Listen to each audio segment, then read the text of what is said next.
Let's face it, most people aren't making massive turkey feasts on the regular. And after 364 days of not thinking about it, it can be hard to get that bird just right. That's where Instacart, the holiday rescue app, comes in. From getting all the ingredients to prep a full seasonal spread to getting last-minute swaps in a turkey emergency, Instacart has everything a holiday host needs to save face and save dinner. And right now, if you download Instacart, you'll get free delivery on your first 3 orders and delivery in as fast as 1 hour. Offer valid for a limited time. $10 minimum per order. Additional terms apply. Looking to give the gift of pleasure? Add a little high heat to keep the desire burning. Or maybe you just need a little self-care. Come to Lovers for the best lingerie and toys to keep things hot this holiday. Save 20% on your purchase with Lovers Afterglow Rewards. Just mention LOVE20 at one of our 18 Western Washington locations. Offer valid with free Lovers Afterglow Rewards membership until November 30th. Some exclusions apply. Hey, it's Mike Hawk. Want more Men's Room content? Follow the Men's Room page of the Odyssey app and check out my live stream, A Moment with Mike Hawk and Nothing in Particular with Steve the Thrill Hill. Going live Thursdays and Fridays at 1, exclusively on the Men's Room page of the Odyssey app. Unfortunately, what you're about to hear is real. The members of this radio program are simply not that bright, or what some people would call educated. They are merely stupid. They're not trying to offend anyone on purpose. And all have played doctors on TV. You have been warned and are cordially invited to join the party. This is the Men's Room. Forget it, man, and get with the countdown. Get with the countdown. Shake this square world and blast off for Kicksville. The trippers, the grasshoppers, the hip ones, all gathered in secrecy and flying high as a kite. This is the Men's Room with Miles and Thrill. You know what they say, shake your radio more than 3 times, and you're playing with it. You're listening to the Men's Room.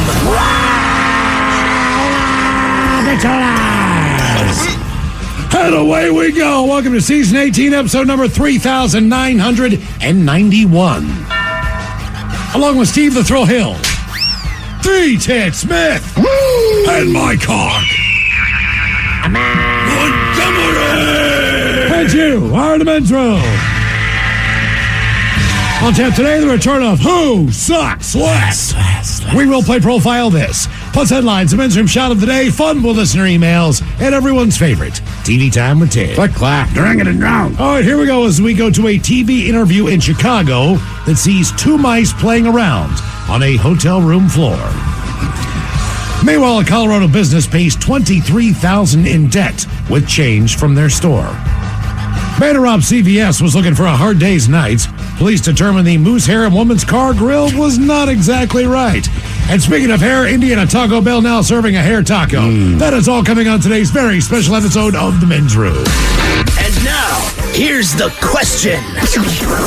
Hola, bitches. Good day to you and yours. All right, there's a thing floating around the internet right now called the First Date List. Whatever else it might offer, it currently has a list of 28 places that women refuse to go on a first date. Spoiler alert, fellas. She doesn't want to go to your family function on a first date, or church, or the gym. Hope that doesn't come as a shock. She also doesn't want to go to IHOP or Denny's. Shocking, I know. We'll share the full list coming up, and there will be a few surprises on there. But if you live in the Atlanta area, apparently Fontaine's Oyster House, that is a solid choice. Woman on TikTok, she went there to talk about her recent first date at Fontaine's. Long story short, her date ditched her before the bill arrived. And she thinks it might have something to do with the fact that she ate 48 oysters, in addition to crab cakes and potatoes. That's amazing. Even the manager, the general manager of Fontaine's is like, yeah, I don't remember the last time I saw anyone put down 48 oysters. Anyway, we'll share her full story coming up. There's Kristen Cavallari. She's one of those people I've heard of, but I don't know why I've heard of her. I know exactly what she looks like, and I don't know why. But like 8 million other people, she has a podcast. And recently, she went there to share the story of the time that her date was arrested during their date. But all of that pales in comparison to the Florida man whose date ended with him being beaten, robbed, and thrown off of a bridge by a woman that he met online. Maybe he should have taken advantage of Tinder's new matchmaking feature. See, I think it's a terrible idea, but with the matchmaking feature, it allows up to 15 friends and family to recommend matches for you. No, thank you. I can disappoint women all by myself. Trust me, I can put together a resume. But all of this brought us to today's question because, look, hopefully you have had this experience where you got to go out on a date. And look, if you're younger and haven't had a date yet, maybe let today's answers to today's questions be a cautionary tale. Because today we're asking, good or bad, what made your date memorable? To be a part of the big show, call 206-803-ROCK. Like the Men's Room on Facebook, follow us on Twitter and Instagram at Men's Room Live, and send your emails to the Men's Room at KISW.com. I'm Snoop Dogg, and I'm giving up smoke. I know what you're thinking. Snoop, smoke is kind of your whole thing. But I'm done with it. I'm done with the coughing and my clothes smelling all funky. I'm going smokeless. Solo stove, fix 5. They took out the smoke. Now you can have a nice blaze without any clouds ruining your day. Go smokeless. Go to solostove.com. Tell them Big Snoop Dogg sent you. Are you dealing with a personal injury? Don't go it alone. Turn to the experienced team at Phillips Law Firm. Their attorneys have helped thousands of clients get the compensation they deserve. Call Phillips Law Firm now. Call 1-800-JUSTICE or visit justiceforyou.com. From the very beginning, your kids mean everything to you. That means you do anything for them, especially if they're at risk. So when it comes to type 1 diabetes, screen it like you mean it. Because even if just one person in the family has it, your child is up to 15 times more likely to get it, too. Screen it like you mean it. Because type 1 diabetes can develop at any age. And once you get results, you can get prepared for your child's future. So screen it like you mean it. Type 1 starts long before there are symptoms. But one blood test could help you spot it early, before they need insulin, and could lower the risk of serious complications like diabetic ketoacidosis or DKA. Talk to your doctor about how to screen for type 1 diabetes, because the more you know, the more you can do. So don't wait. Tap now or visit screenfortype1.com to learn more. Again, that's screenfortype1.com. Screen it like you mean it. Transit is better with an Orca card. Here's why. 1, it's easy. Just tap and pay your way onto Metro and all other public transit around the Sound. 2, your tap shows us when and where you're riding the most, so Metro can serve you better. And 3, Orca cards are for everyone. 18 and younger now ride free with a free youth Orca card. So what are you waiting for? Get an Orca card, tap for transit, and make your ride count today. Visit kingcounty.gov/tap for transit. On. You're listening to the Men's Room with Miles and Thrill. 99.9 KISW. All but y'all, away we go. Welcome to season 18, episode number 3,991. What a large and in charge program we have for you today. Guaranteed future repeat. Once again, the exciting return of Who Sucks Less, Steve. I don't know how you find people doing weird stuff in the news, but you do every week. You bring us 3 stories. It is up to us to determine out of the 3, which one sucks the least. How brutal are we looking this week on Who Sucks Less? You know, man, it's really not brutal. One of the stories Mike covered yesterday in headlines, it's bad, but it's bad for the person involved, but won't really make you angry too much. And the other 2, I believe, Mike, I believe one of these you do have coming up in your headlines. Yeah, I would call this the petty segment, just people being petty. All right. Who Sucks Less is coming up, and oh boy, aren't you the lucky one. More Men's Room every Monday through Friday exclusively on the Odyssey app. As we head on over there for the Men's Room Happy Hour, join us at 6 o'clock Monday through Friday. You get more Men's Room. There's a reason the channel is labeled explicit, and that's only because of the Men's Room Happy Hour at 6 o'clock. Yes. Because for the rest of the time, we run replays of the show on that channel 24 hours a day. But at 6, we break in for a little more Men's Room. And today, episode number 485. If you do not have the Odyssey app, download it now. It's absolutely free. Tons of stuff when you search for the Men's Room. All of our daily podcasts are on there. The weekly podcasts, our Men's Room radio channel. Oh God, it's all in one spot. So even the best of, we put together a little podcast. It's about 45 minutes long. With all by we mean Mike? Yes, the greatest moments from the week, each and every week. So all that stuff is there and more if you download the Odyssey app. Brand new, the podcast, probably the greatest guest we've ever had. Greatest guest? Yes. I mean, sure. We had Redman on. Yeah, that's strong. Right. We've had a couple other huge guests, but there's a guy I'm obsessed with on TikTok and Instagram, Cooking with Daryl. We had Daryl on.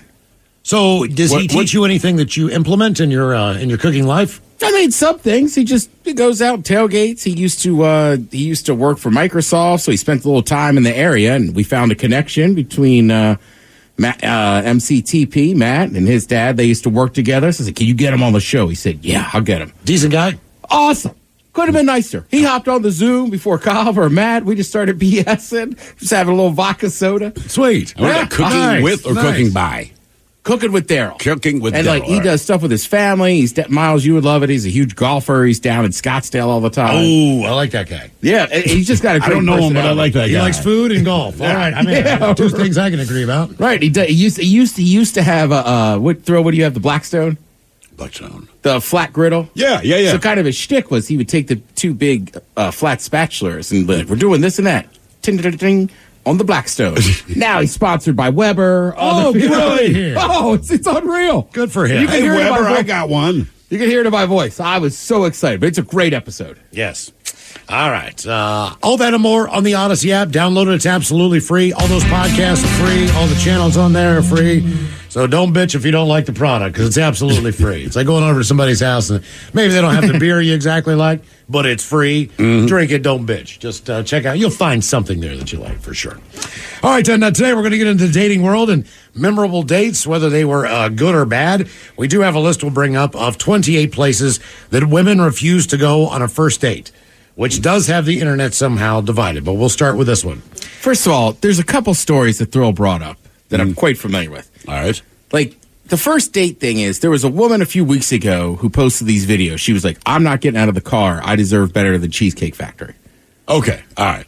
Now, I was telling Mike, you did a little more digging. She was late when the guy picked her up, she was late. So they had already missed their reservation. Oh, they had a place They to had go a reservation initially. of the cheesecake. Correct. No, they had a reservation somewhere else. Oh, so then they went to a different place. So then he said, okay, we'll go here. And she wouldn't get out of the car. So then that started a whole thing online with, is that an okay to take a date? I mean, I got no issue with it. No, me neither. So then that was a big deal. Then you have the oyster woman who also ordered crab cakes.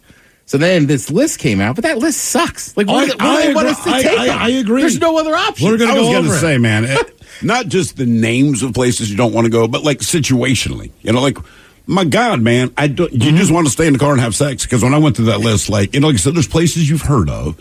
There are, to the movie theater, right? Stuff like that. No, I want to go there. So when you go through the list, it's like, are we going on a date, or are we just going to sit on the front stairs, drink a 40 and talk, man? Or are we doing something athletic? No, that's covered. Are we going to go on a hike? No, that is covered. Quick game of pickleball? No, none of it. I think it's almost all in there, dude. Dude, they've covered everything. How about you go to a court, man? You play a game of horse. Nothing. Basically, what I got out of that list is she doesn't want to date you. Yeah. Because okay. You go through that entire, suggest all 20. If she says no, it's you. Well, let's start with the story that you guys brought up. There's already enough awkwardness on first dates, and we're not necessarily talking about first dates. It doesn't be first. It's just a memorable one, whether it was good or bad, and why it was memorable. It could be the 20th anniversary with your wife, but the cops come storming in to take someone out. We don't know. You could have slipped on a fart on a date. All kinds of things happen. I've done that a few times. The debate is heating up even more now after an Atlanta-based woman says her date ditched her before the bill arrived. Here is the variables in that equation. She ordered 48 oysters, potatoes, and crab cakes in addition to several drinks. Now, one thing that you have to understand, and I'm being dead serious about this.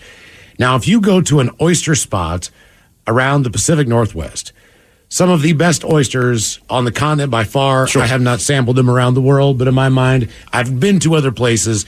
I've gone to an oyster place in San Diego. Guess where all the oysters were from? Here. I know, that's the thing. And you know what? They're cheaper there. I don't get it. I don't understand the way this works. The Oregon coast is the same way. Oysters everywhere. They all come from right here, and they are cheaper there. I don't know if the airfare makes it cheaper. Cape Cod is famous for oysters and clams. Yeah. I have sat at a seafood restaurant there and had Penn Cove oysters. Yeah, or mussels, or whatever. Yeah, they flew them in from here. They absolutely do. They all do. We were in San Diego a couple of months ago. My wife loves oysters, so one of the things she got was a dozen oysters. And like they do, they'll give you 2 of 6 different types. They walk out, and before this woman could even point at them, we realized we both recognized them all from eating them here. So my wife's like, "Hey, Cushy Babe, blah, blah, blah."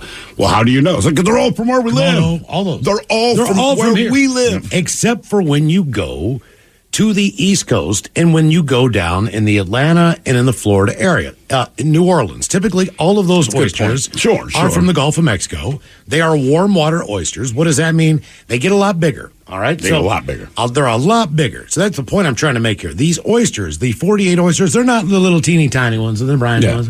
There's a reason they prepare oysters on the East Coast. We went to a place in Biloxi, had some of the best oysters I've ever had in my life. Dude, yeah. They were all broiled and prepared, whether that's Rockefeller, Casino, barbecued, garlic and butter, you name it. They've got a different mix. Ted, I'm not kidding you. We ended up ordering everything on their seafood menu. That was not the goal. We sat at the bar. We kept getting oysters in between, right? Like, well, let's try this thing next. In the meantime, we'll take these kind of oysters. Every kind of oyster they had, they brought out. I think we got almost everything on the menu. And again, we weren't trying to. We were just stoned. We were hungry. It was that good.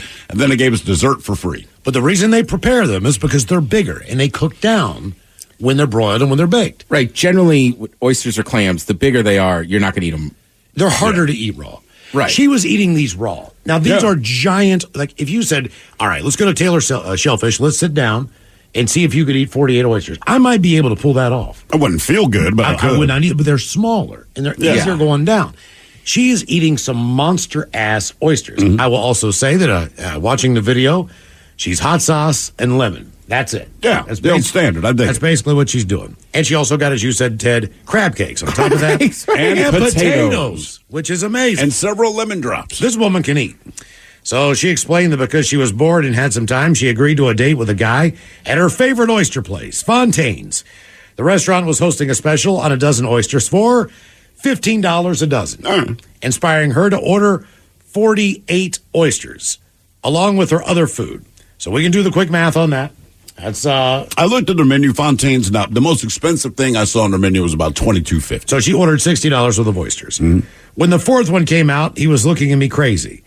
I'm like, baby, you invited me out, and I'm going to eat. That's not what she said. I'm gonna eat. Right. Plus, she starts with, I don't really care, but I'm bored, so I'll go. Yeah. Right. I was going anyway. I'm not going to lie. Now, I wouldn't have done all that, but I did all that. Fontaine's general manager, Kelsey Flanagan, told Rolling Stone magazine it was not uncommon for customers to take advantage of the oyster special. But she was impressed with the woman, Aquana's ability to, quote, put it away. I will say it had been a minute since I had a single female eat that many. Flanagan told the outlet her date, however, not quite as dazzled after she ordered an entree and several lemon drop martinis on top of the oysters. Well, then, he disappeared and never came back. He was going to the bathroom and never came back. I'm like, hold on. It's been 10 now, 20, 30 minutes, Aquana said in the video. The pair reportedly swapped texts afterward, in which he said he had asked her to drinks only and offered to send money for the cocktails. Naturally, TikTok and the commenters, they popped off. What's worse, the 48 oysters as an appetizer or the insane slurping and smacking of her mouth? One user wrote. Another chimed in. And when's he supposed to talk to her? I can't. She's just housing. The way I would have dislocated my ankle trying to run out of there. I would have bounced too, and the tab would have been the least of my concern, according to another person. I have never had a situation where I thought someone overstepped their boundary on the amount of food that they could put down, especially on a first date. Typically, that's not. Everybody holds back on the first date, which is ridiculous.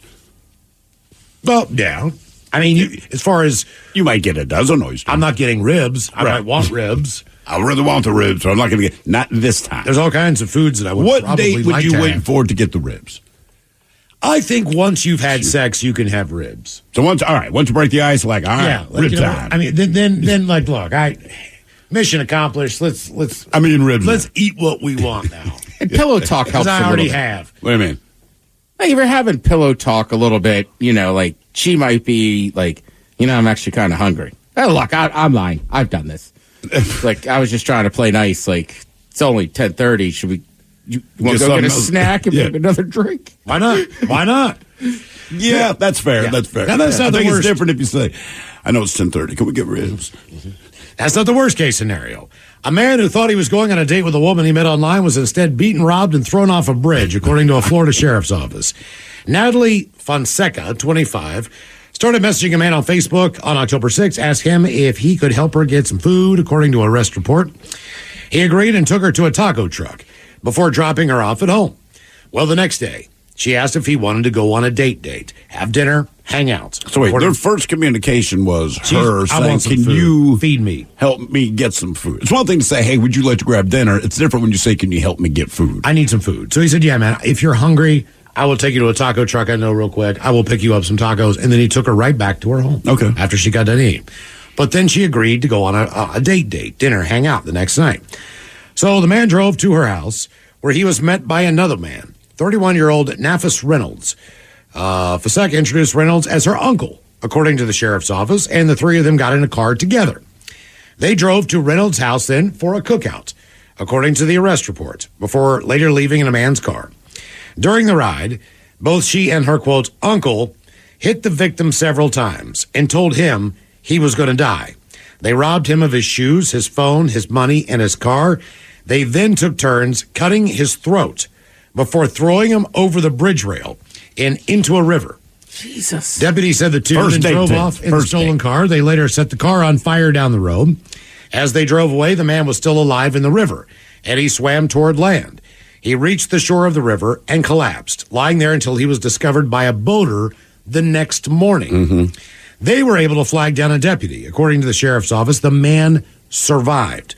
Using surveillance footage and information from a previous domestic disturbance, deputies were able to identify Fonseca and Nafis, who were actually in a relationship at the time. Yeah, don't say. They were both charged with attempted murder, armed carjacking, armed robbery, and kidnapping. Pensacola is about 200 miles west of Tallahassee and not too far away from where I was a couple weeks ago with my uncle. I've been to Pensacola. Down there. I mean, to be fair, they say there's someone out there for anyone. And most people, if you said, look, Miles, I'm going to set you up on a blind date, okay? But there's a few things you should know about her. She might beat you. She might rob you. She might slash your throat. She might throw you over a bridge. She might even do all of those things. But obviously, she's with the right guy, because if you're that guy, since they did it together, he's like, that's my kind of girl. Sure. I also would do that with her. I would gladly beat someone, throw them over a bridge, and light their car on fire. Here's the sick part about men, and I'm being dead serious, and I think we're all in this boat. If someone does something, and they are somewhat attractive, all right, or real attractive, whether it's, I don't know, Amanda Knox or whoever you want to. I know you murdered someone. Tanya Harding, whoever it is, whatever the mugshot is at the time. Right. She was attractive at one point in time. Was she? When she was involved in this stuff. Was she? Did you see the sex video? That changed things, but she still didn't look great in the mugshot. The sex video got me a lot farther. Yeah, so I'm okay. fine with, right. She was fine with me. But we all think the same thing. Would you risk it? You're right. We do. 100% of the time. Married, killed her husband. It took off in a family car. The woman who was the author, who basically, her husband got a restraining order against her. They wanted to go to Mexico together. She ended up killing his ass anyway. He still went, even though he knew, he thought his wife was trying to poison him. And he went to Mexico with her anyway? He went to Mexico with her anyway. And all these different things. But I'm telling you, when you look at the mugshot, you go, For one night, yeah, absolutely. Do you remember the guy who that's why a lot of attractive women get away with some heinous and bad crimes and being, frankly, some essy people. Yeah. But there's always, you're right, there's always another guy that'll be like, I don't care, she's hot. Yep, exactly. I won't tell the cops, doesn't matter. Do you remember the guy, it was a dude, light-skinned brother, like green eyes or whatever. Oh, the guy who was the model-looking guy that got... But it was his mugshot. And then all of these chicks were like, we don't care what he did. And I don't remember his crime. I don't remember if it's a violent crime or theft or whatever. But, I mean, women were lining up like, when is he going to be released from prison? And when he got signed to a modeling contract. Think about that. Your mugshot. Your mugshot landed you a modeling career. I'm like, he's a runway dude. Yeah, because of his mugshot. I mean, just saying, when you're good looking, things tend to work out. Our question, good or bad, what made your date memorable? 206-803-ROCK. Therapy is known to be extremely helpful. But have you ever tried eavesdropping on someone else's problems? Listen to the new podcast, Say More with Dr. Sheila, starring Amy Poehler as the world-renowned self-proclaimed couples therapist. My mother will come over when she says she will. Knowing that she's always going to be there is really nice for me because I don't have to make my own cereal. Listen to Say More with Dr. Sheila on the free Odyssey app or wherever you get your podcasts. If the last few years have taught us anything, it's that human connection means the world. By connecting with one another, we know we're not alone. By connecting, we feel what others feel. We breathe better, laugh easier, and feel healthier. At Regents, connection is at the heart of everything we do. It inspires our commitment to our communities and to you. Here, health isn't just a you thing, it's a we thing. Regents Blue Shield. Together we health. Continue. This is the Men's Room with Miles and Thrill. Live day goes to prom night, Macholos. We'll see you Friday night, November 17th, Snoqualmie Casino. This is going to be a good one. See, we used to do live day, and people would have to be there at 5:30, 5:45 in the morning to check out BJ and me. Mm-hmm. And they would survive a 4-hour gap in between. By drinking. And wait for us to go on. And then we'd say, we understand, you've been here since 5:30. We get it. This year, a different spin. Doors open at 6 o'clock in the evening. We're taking live day to prom night. Everything is still live. The hosts, the sound effects, the Foley artists doing all that fun stuff. The voice actors, all the commercials, all the music, the barbershop quartet, and of course, all the shows will be live, and you will be involved in those. So, except us, we're actually using animatronics. Yeah, it is going to be a good night. New originals playing, along with some special guests. Those tickets are on sale now. KISW.com. You know, Snoqualmie Casino, one of the best in the area, man. We have a blast up there. Food is fantastic. Yep. The casino is unbelievable as far as one of the nicest in the area. It is. They got sports betting. They got everything else. You can get up there a little bit early on your Friday afternoon, then join us for live day as it goes to prom night. November 17th, a Friday night at Snoqualmie Casino. All the details and tickets on sale now at KISW.com. On our question, good or bad, what made your date memorable? 206-803-ROCK. Hello, Tim. Welcome to the Men's Room. Hola. Hola. So, this is back in the late 70s. I'm in high school, and I get a date with a super hot cheerleader from a rival school. We end up going to ZZ Top, and going with us is my best friend's older brother and his girlfriend. Now, I'm driving us up to, it was the Circle Star Theater at the time. No, excuse me, Cow Palace in California. Oh, California. Yeah. What a dump. Yeah. Anyway, so we are slightly partying on the way up. We get there early, and we're pounding beers, and I'm trying to impress this girl and my buddy's older brother. And he's got a bottle of Jack Daniels, so we're chugging the Jack back, smoking some weed, and we get in the place, and I'm just freaking ripped. So we get in, I sit down, and I wake up to somebody shaking me, and the place is clearing out. Now, I didn't see one bit of the show, and I got puke all over me. Oh. So I get back to the car. We all go back to the car, and mind you, I was driving, and I don't know why I ended up being the one driving back, but we're driving back. I dropped my buddy and my buddy's brother and his girlfriend off, and the whole time on the way home, I'm pulling over, leaning out of the car, puking. So we get to her house, and I'm trying to get her out of the car because I got a throat full. Well, she decides to lean over and wants to plant a big old kiss on me, and I'm fighting it back, but she starts sticking her tongue down my throat. She's aware that you have puked on yourself and have been puking this entire car ride back, right? I had a T-shirt on, fortunately, but that didn't help any because I was covered. And apparently everybody within probably a 15-foot radius of me was not sitting at their seats because I was just bombed, drunk, full of puke, passed out. And she still wants to put her tongue in your mouth. And she still wanted to kiss me. And the next day, my old man ripped me out of bed, knowing I was hungover as can be. And I was outside just green as can be, having to do whatever chores I had to do. And she walked all the way from lived probably 2 miles from my house. She walked to my house to visit me that next day. And I wanted nothing to do with it because I was still sick. Okay, so somehow, because that's my kind of girl, like, oh, God, you don't mind puking in my mouth, come on. But, yeah. So she tries to kiss you the night before. The next day she walks to your house. You still feel like crap, want nothing to do with her, which I understand. Did you guys ever get together after you were done being nauseous? Never. And she was hot. Smoking hot. But I can't tell you after all those years why. decided to never see her again, but it just never happened. Let me guess. Had you already lost your virginity? Oh, yeah. That's why. Because if you were still a virgin and she's that hot, it didn't matter. You could be getting actively and being eaten by a tiger. Mm-hmm. You would find the strength to knock that tiger the hell out and go get laid. Yeah.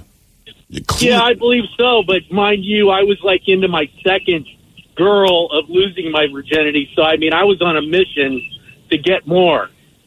No, I understand, but look, if you had not lost your virginity, I'm telling you, you have a different story. The fact that and I know you wanted more, you recognize she's hot, but the fact that you lost your virginity, something in you said, look, man, we've accomplished the main goal. We can't do it. And I'll tell you something else, man. As far as you missed all of ZZ Top, right? For the most part. Oh, I didn't see one bit of it. Well, I've never been to ZZ Top. That's one of those shows I've always wanted to see. And I didn't get around to when all three members were around. But obviously, they're still out touring and everything. But I guarantee you at the Cow Palace, the size of that venue, there were probably 2 or 3 other big bands. Sure. They were playing with ZZ Top that night. So not only did you miss ZZ Top, you probably missed like the Steve Miller Band. But who else did you miss? Or Jefferson Airplane or somebody like that as well. Journey. Yeah, I missed the whole show. There was like I know for certain that somebody else opened up for them. But yeah, I mean, I was woken up when the place was practically cleared out. And this girl still wanted you, man. Yeah, I mean, that turns my stomach to think, I mean, if somebody's got a booger on their nose, I don't know how good looking they are, but I'm kind of like, well, it depends. Tell them to wipe it off if they're hot. Either way. Yeah, but they got to wipe it off before you get it. That is a weird venue, Ted. It's in the middle of this little neighborhood, kind of in a valley, and there's really no parking. It's seriously just this huge structure, and then everything around it is this neighborhood. Yeah. And when you go inside, they do all the animal and livestock stuff there. So it's called the Cow Palace. For a very good reason. reason. When you look at the pictures on the wall, when you're walking through the hallways, they are all the champion cows from, like, you can look at, here's the winner from 1963. And you got a big old cow with a blue ribbon around its neck. It just seems stupid. Guy standing beside it. Because we were there to see Metallica. But before you can walk to the stage to see Metallica, like, I'm looking at pictures of thousands of cattle. Oh, I always thought it was cow. No, C-O-W, dude. It is straight up cow. It is the Cow Palace. Yeah. And we were there to see Metallica was doing, they were setting up their stage and their sound to do practice runs before they Death went Magnetic, I believe it was. before they went on tour. So the place is completely empty. It's just Metallica in the middle of the Cow Palace. This is when they had the big balls. Yeah. That were falling. I don't know if you remember the ball tour is what I called it. But, the ball tour. But it was weird, man, because like all those guys had their kids on stage with them. Basically, it's a giant sound check. They would stop. And you were there to watch. You know, okay, lights got to come in now. They would stop the song like, all right, we need. Do you remember Kurt was out of tune, and Kurt blamed Lars for screwing up the timing? But they're being genuine. Like, they're not much, because they would start a song, then James would just stop in the middle, right? Because you're kind of rocking out, and James, like, brought it to a halt, like, our monitors are out, man. Can you guys hear us out there? And you go, yeah, we can hear you. Okay, let's just do it again. And it was cool. But it was really, and Lars was weird. saying the same thing the whole time. Turn me up. Turn me up. Turn me up. Drums louder. Turn me up. Turn me up. But it was a cool experience. I'm pretty sure that place it has a dirt floor. Yeah, it was not the nicest place. No, it is because it seriously is. I think they do like, wrangling in there and, yeah, it's that mutton spot. busting and trouting out pigs and all that stuff. So it was a crazy place to see a show. Good or bad, what made your date memorable? 206-803-ROCK. Hello, Greg. Welcome to the men's room. Hello, Greg. Greg. Hello. Hey. Hola. Hey, guys. 8 years listening. Lived in Vegas for 30 years before. I've called a few times, told you some Vegas stories. This is another. Okay. Well, I'll be the judge. All right. So my one and only DUI ever in my life. So there was a girl I knew from high school, and for 2 or 3 years we were trying to get together, but we always had someone we were dating when the other one was single. In 1997, we were both single, and we got together, and she wanted to go to this show, and I scored tickets. Not really the band I cared for, but we understand. Nine Inch Nails not the worst, right? No, not at all. Okay, so I pick her up, and she's in thigh-high boots, fishnet stockings, a bustier, and a skirt so short she has to shave. You know what I'm saying? Right, we got you. So, come on, dude. So we go to this show, and we go to a bar afterwards, and I have a couple of cokes because I'm driving and I got my hot rod, which in Vegas in the 80s and 90s, if you drove a hot rod, you got pulled over every day. That's kind of how it was. And so she had a couple beers. Sure as hell, we got pulled over on the way back to my house, and they gave me the whole sobriety test and the breathalyzer and everything, and it wasn't good enough for this one cop. So it wasn't good enough. That's how they do it. Not good enough for me. Yeah. Right. Dumped my ashtray all over the front seats and found this teeny tiny little roach. Well, in 97, weed was still a felony in Vegas, in Nevada, 6 months to 6 years. And he said, I'm taking them. The other cop says, man, I can crap more weed than that. He's like, I'm taking him. So I got my one and only DUI. But here's the worst part. Because of how she was dressed, they took her in on solicitation. Oh, no. Wow. Oh, yeah. Guess who I never talked to again in my entire life? After 2 weeks of her stone colding me, not answering my phone calls, I went to the house. And her dad answered the door with a goddamn shotgun. I bet he did. Yeah, because he knows what his daughter looks like. Yeah, and she was hot. Well, obviously, if she's dressing knows like that. Yeah, if you're dressing like that and you're not hot, I assume it's Comic-Con time. Otherwise, chances are... Or you're in a pro boxing match. Right. God almighty, you're not... I will say this about the boxing Or you're crowd, actually though. a prostitute. Or you're actually a prostitute. Which is amazing, right? Because you go to Vegas and... It seems like women there in general dress the same. And I get it. Everyone's feeling good. You want to go crazy. So...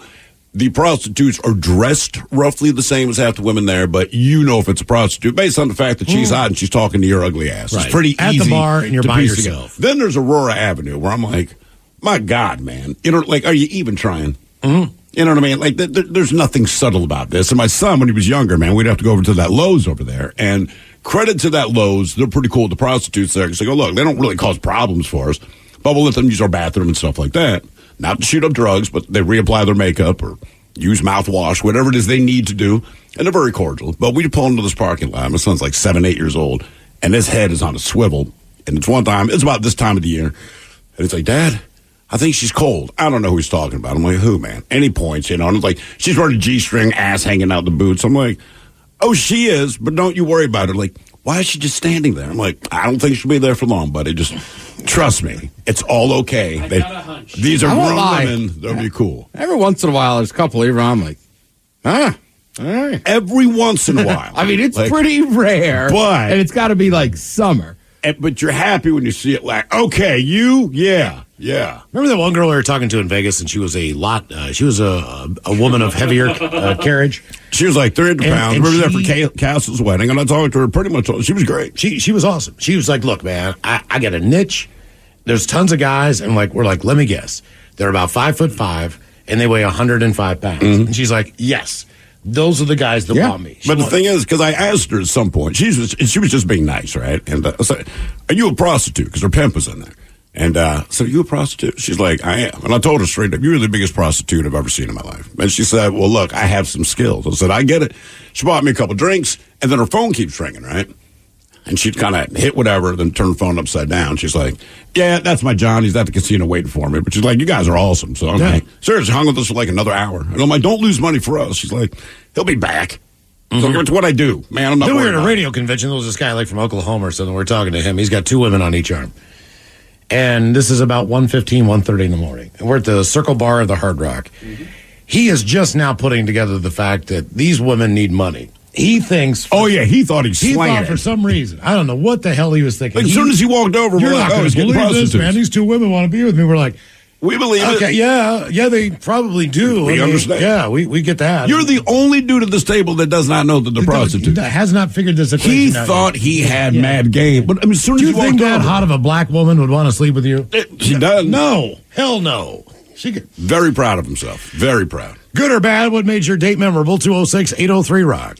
Hello, Kim. Welcome to the men's room. Hola. Hola. So this is back in 2012, I believe. I was single.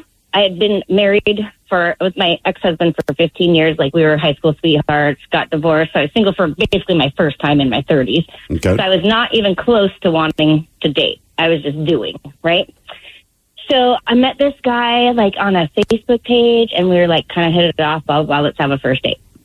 The night before, I go out to the bar, you know, not my proudest moments of my life, but I got S-faced and came home, and then the next day when we were going to go meet up, he's like, so where are we going to do? What are we going to do? Where are we going to meet? And I can't find my keys, can't find my wallet. I had my phone, keys, wallet, 3 things. Got 2 of the, can't find 2 of the 3. And I'm like, go out to my car looking for everything. I got a flat tire. I'm like, Les Schwab? You want to meet at Les Schwab? I got a flat tire.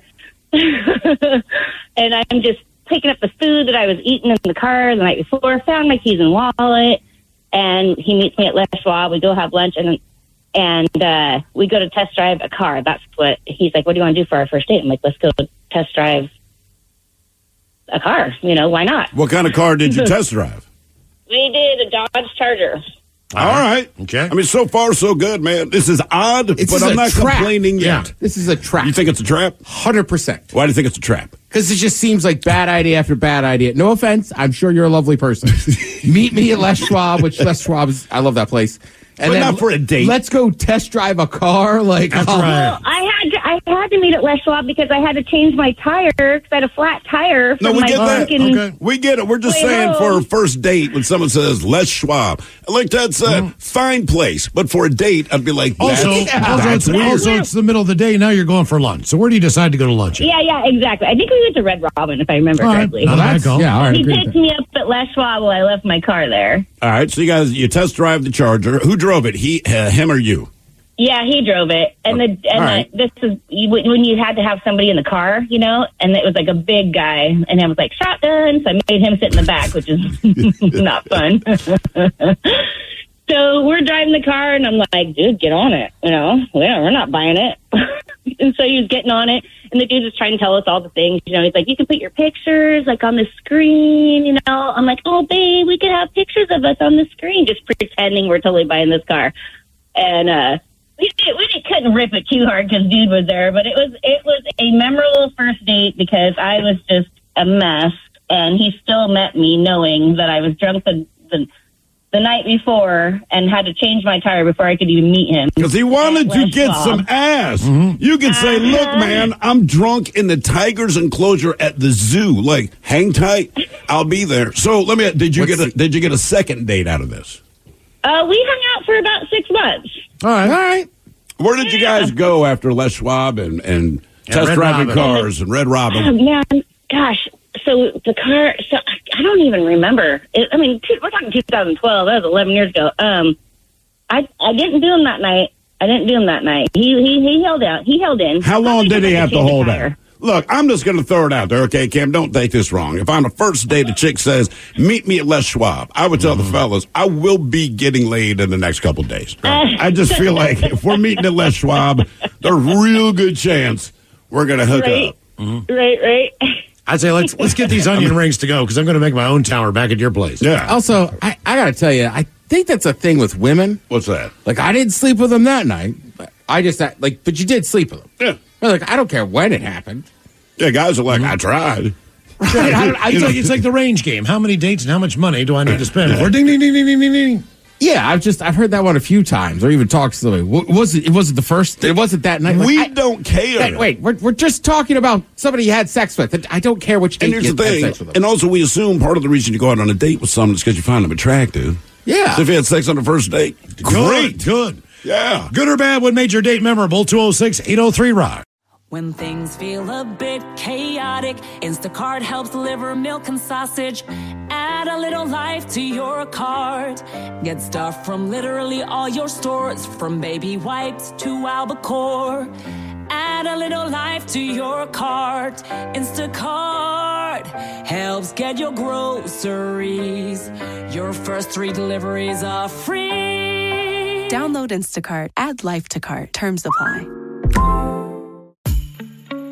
Look Looking to give the gift of pleasure? Add a little high heat to keep the desire burning. Or maybe you just need a little self-care. Come to Lovers for the best lingerie and toys to keep things hot this holiday.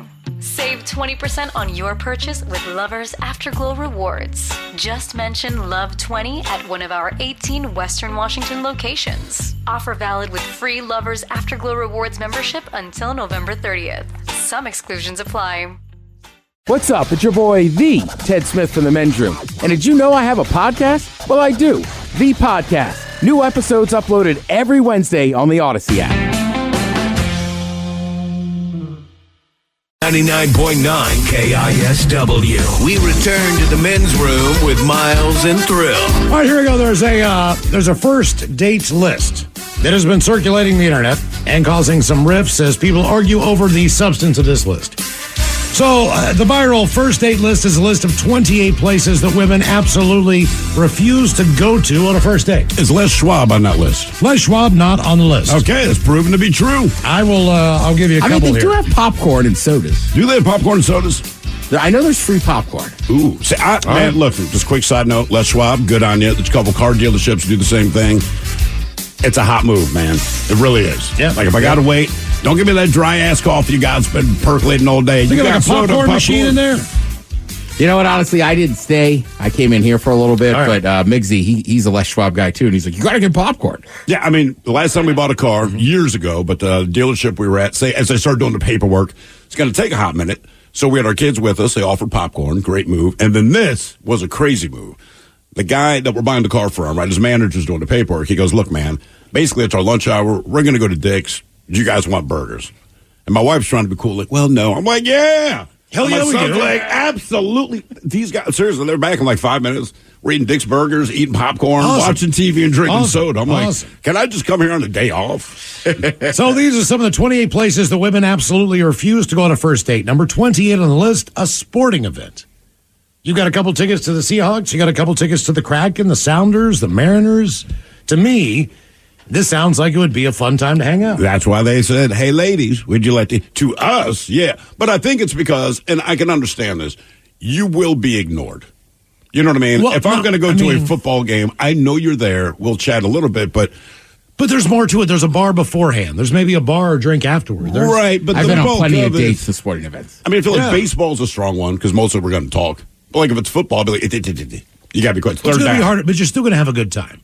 As long as look, if someone has said, I've never been to an NFL football game before, trust me, we are going to have a good time there. You might not like the Why are action you on trying the to field, convince us? but you might like everything else that's going on around it. Yeah. So that would to me would be absolutely, you know what? If you don't like doing something like that, I'm not sure that we're the right people to be. Yeah, I'd agree with that. That's all.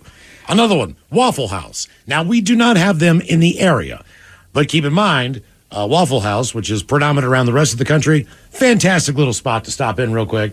Get yourself a bite to eat, whether it's a late breakfast, a dinner, a lunch. But I understand why you don't want to go there because the other thing Waffle Houses are notorious for is everything that doesn't involve food. Look, I was just down in Florida. We were going to go to Waffle House for breakfast on a Sunday morning before I flew back from the airport. Waffle House was so crowded, there was a 30-minute wait. Right. And I was so disappointed when we pulled in the parking lot and realized there's no parking spaces. Mm-hmm. This place is, and granted, it's before church. This place is has a lot to do with it. jam-packed with families in there. Now, we didn't go to Waffle House, so that sucked. How about this one? Refuse to go to a bar just for drinks. Hey, do you just want to get a drink? Hang out for a minute? See, I have a problem with that one. There's another one where I'd be like, all right, well, I don't know. I don't know if this is the right person for me, if we just can't talk. No, for me, the answer is no. For me, that one's easy because that's my go. That's who I am, though. So I'm a bar guy. Mm-hmm. But like, if you go to the bar just for drinks, well, it's a bar, right? You know. I do that often for first dates. I think if the first date goes well, let's go get a couple drinks. If that, a couple hours, that goes well, we'll go to dinner. Right. I agree with that. Like, why don't we start here, right? Dinner's in mind, but right, to me, you get a very good gauge of each other. But this list is infuriating. Hookah bar. All right, whatever. You either like them or you don't. But I would never recommend that. But if she said, hey, I like to stop by a hookah bar before he goes, somebody's like, hell yeah, man, I'll go in there. If they say it, yes. Yeah. They're saying I've been to one hookah bar once, and this was it was a bar I did not know it was a hookah bar, and we were doing a live broadcast from this particular place. I think it was a live broadcast place that had a hookah. And that might be more accurate, but the guy, I'm just there with whoever the hell I'm working with at the time. I can't even remember, but the owners were like, hey, man, you want to hit the hookah? I'm like, well, hell yeah. So he brings out this giant hookah, and I'm smoking this bitch as we are broadcasting, okay? So I did not know that both bosses were going to show up. I've done this thing like 8 times. They never came to one of these events. And it was our boy Bill Pasha and another guy that I don't like came rolling in. And when they come in, when I see them, they're looking at me, and I'm like mid-hookah. You know what I mean? So we go to commercial break, and they're like, are you seriously smoking a hookah on the air? I'm like, well, yeah. I mean, like, nobody said dope, man. They're like, you can't do that. So I always play the stupid thing. Okay, man, yeah, I didn't know. I mean, they were pissed. Yeah. Seriously, man, you're smoking. I'm like, well, he offered it. 5-foot hookah. 28 places the women absolutely refuse to go to on a first date. We have nightclubs. One that kind of... Bowling is up there, 23. Look, I would never suggest bowling, but anytime someone says, hey, we're going bowling, would you like to go? Yeah, I'm down with bowling. Yeah. I'm not going to be the best bowler in the world. I mean, a lot of this, I was saying to Mike earlier, like, a lot of this depends. You got to know who the girl is you've asked out. Right. There's very few women where I would say, hey, do you want to go bowling on the first date? Right. Somewhere that requires a long drive. All right, that's fair. It is fair, but depending on how long is the drive. What do you mean? And what is the destination? I think the destination is more important than the drive. I think it's more the concern about whether or not you have ulterior motives on the drive, not so much where you're going. So let's say Crystal Mountain. That's what, 2 hours, hour and 45 minutes from downtown Seattle. You want to go skiing? Is that too far of a drive to spend the day? And I mean, I would say my issue with taking a long drive somewhere is that, because this list is specifically for first dates, right? Yeah. Yes. Is that it's a first date. So if I don't like somebody, I don't want to be stuck in the car with them for an hour and a half. Because you got to go back with them. Yeah. All right.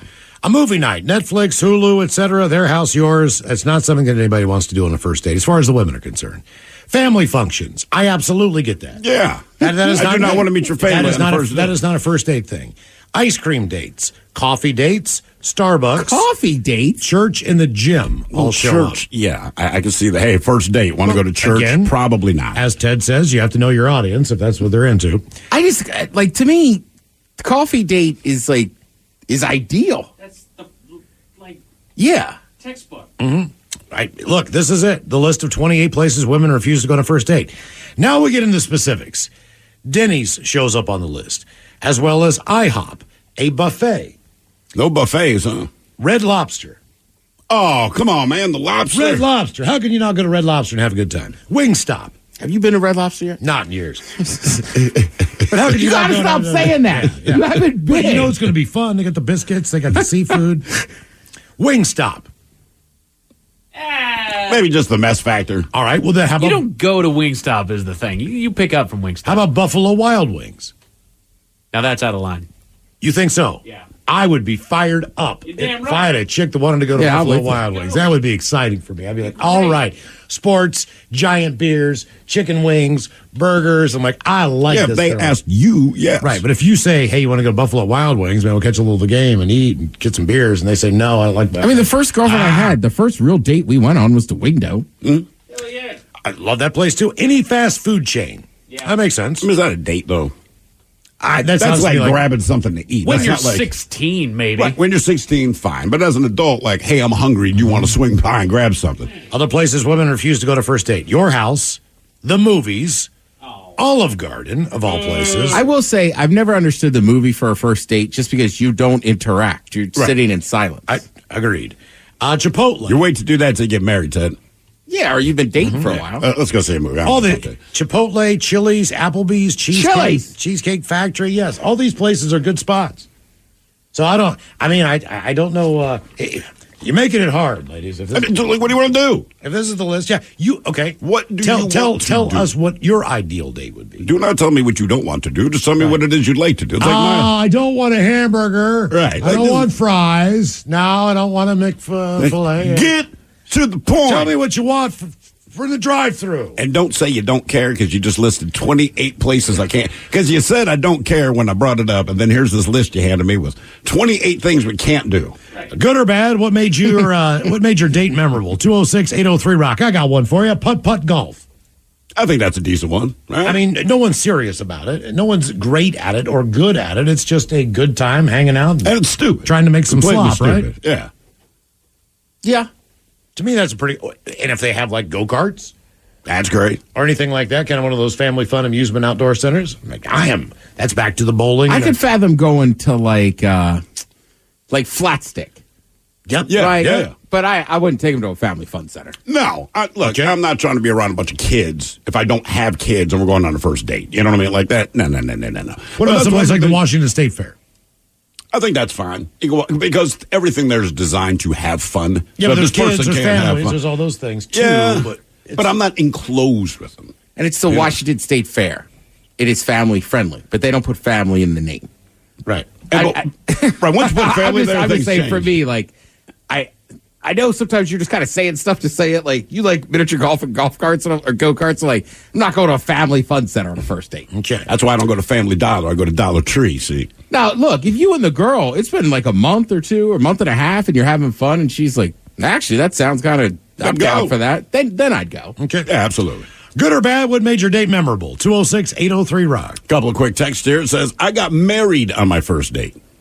9 years later, still married, 2 kids, happy as can be. And everyone would tell you did the dumbest thing in the world. And they couldn't be more wrong. I know. It's just one of those things. You never know. Someone here says, on our first date, my wife spilled hot tea on my boys. She screamed, oh, my God, are you okay? I said, yeah, I got a high pain tolerance. Then after I got cleaned up, we watched The Hobbit: An Unexpected Journey. Look, I don't know anything about you, but it started with tea and ended with The Hobbit. You found a woman for you, man. That's all I can say. Yep. Tea, I don't know. For me, that's a turn off. Hello, Mike. Welcome to the men's room. Hola, gentlemen. How y'all doing? Hola. Well, to get to the story, just real quick, 2 little things. Me and my wife went to the State Fair, saw a lot of concerts. We always do. I wanted to see Alan Jackson, but I saw 2 concerts that year. She said no. So, shot me down. It's one of my favorite artists. And then I wanted to see Chris Cannell with the Temple of Dogs, one of the last shows before he passed.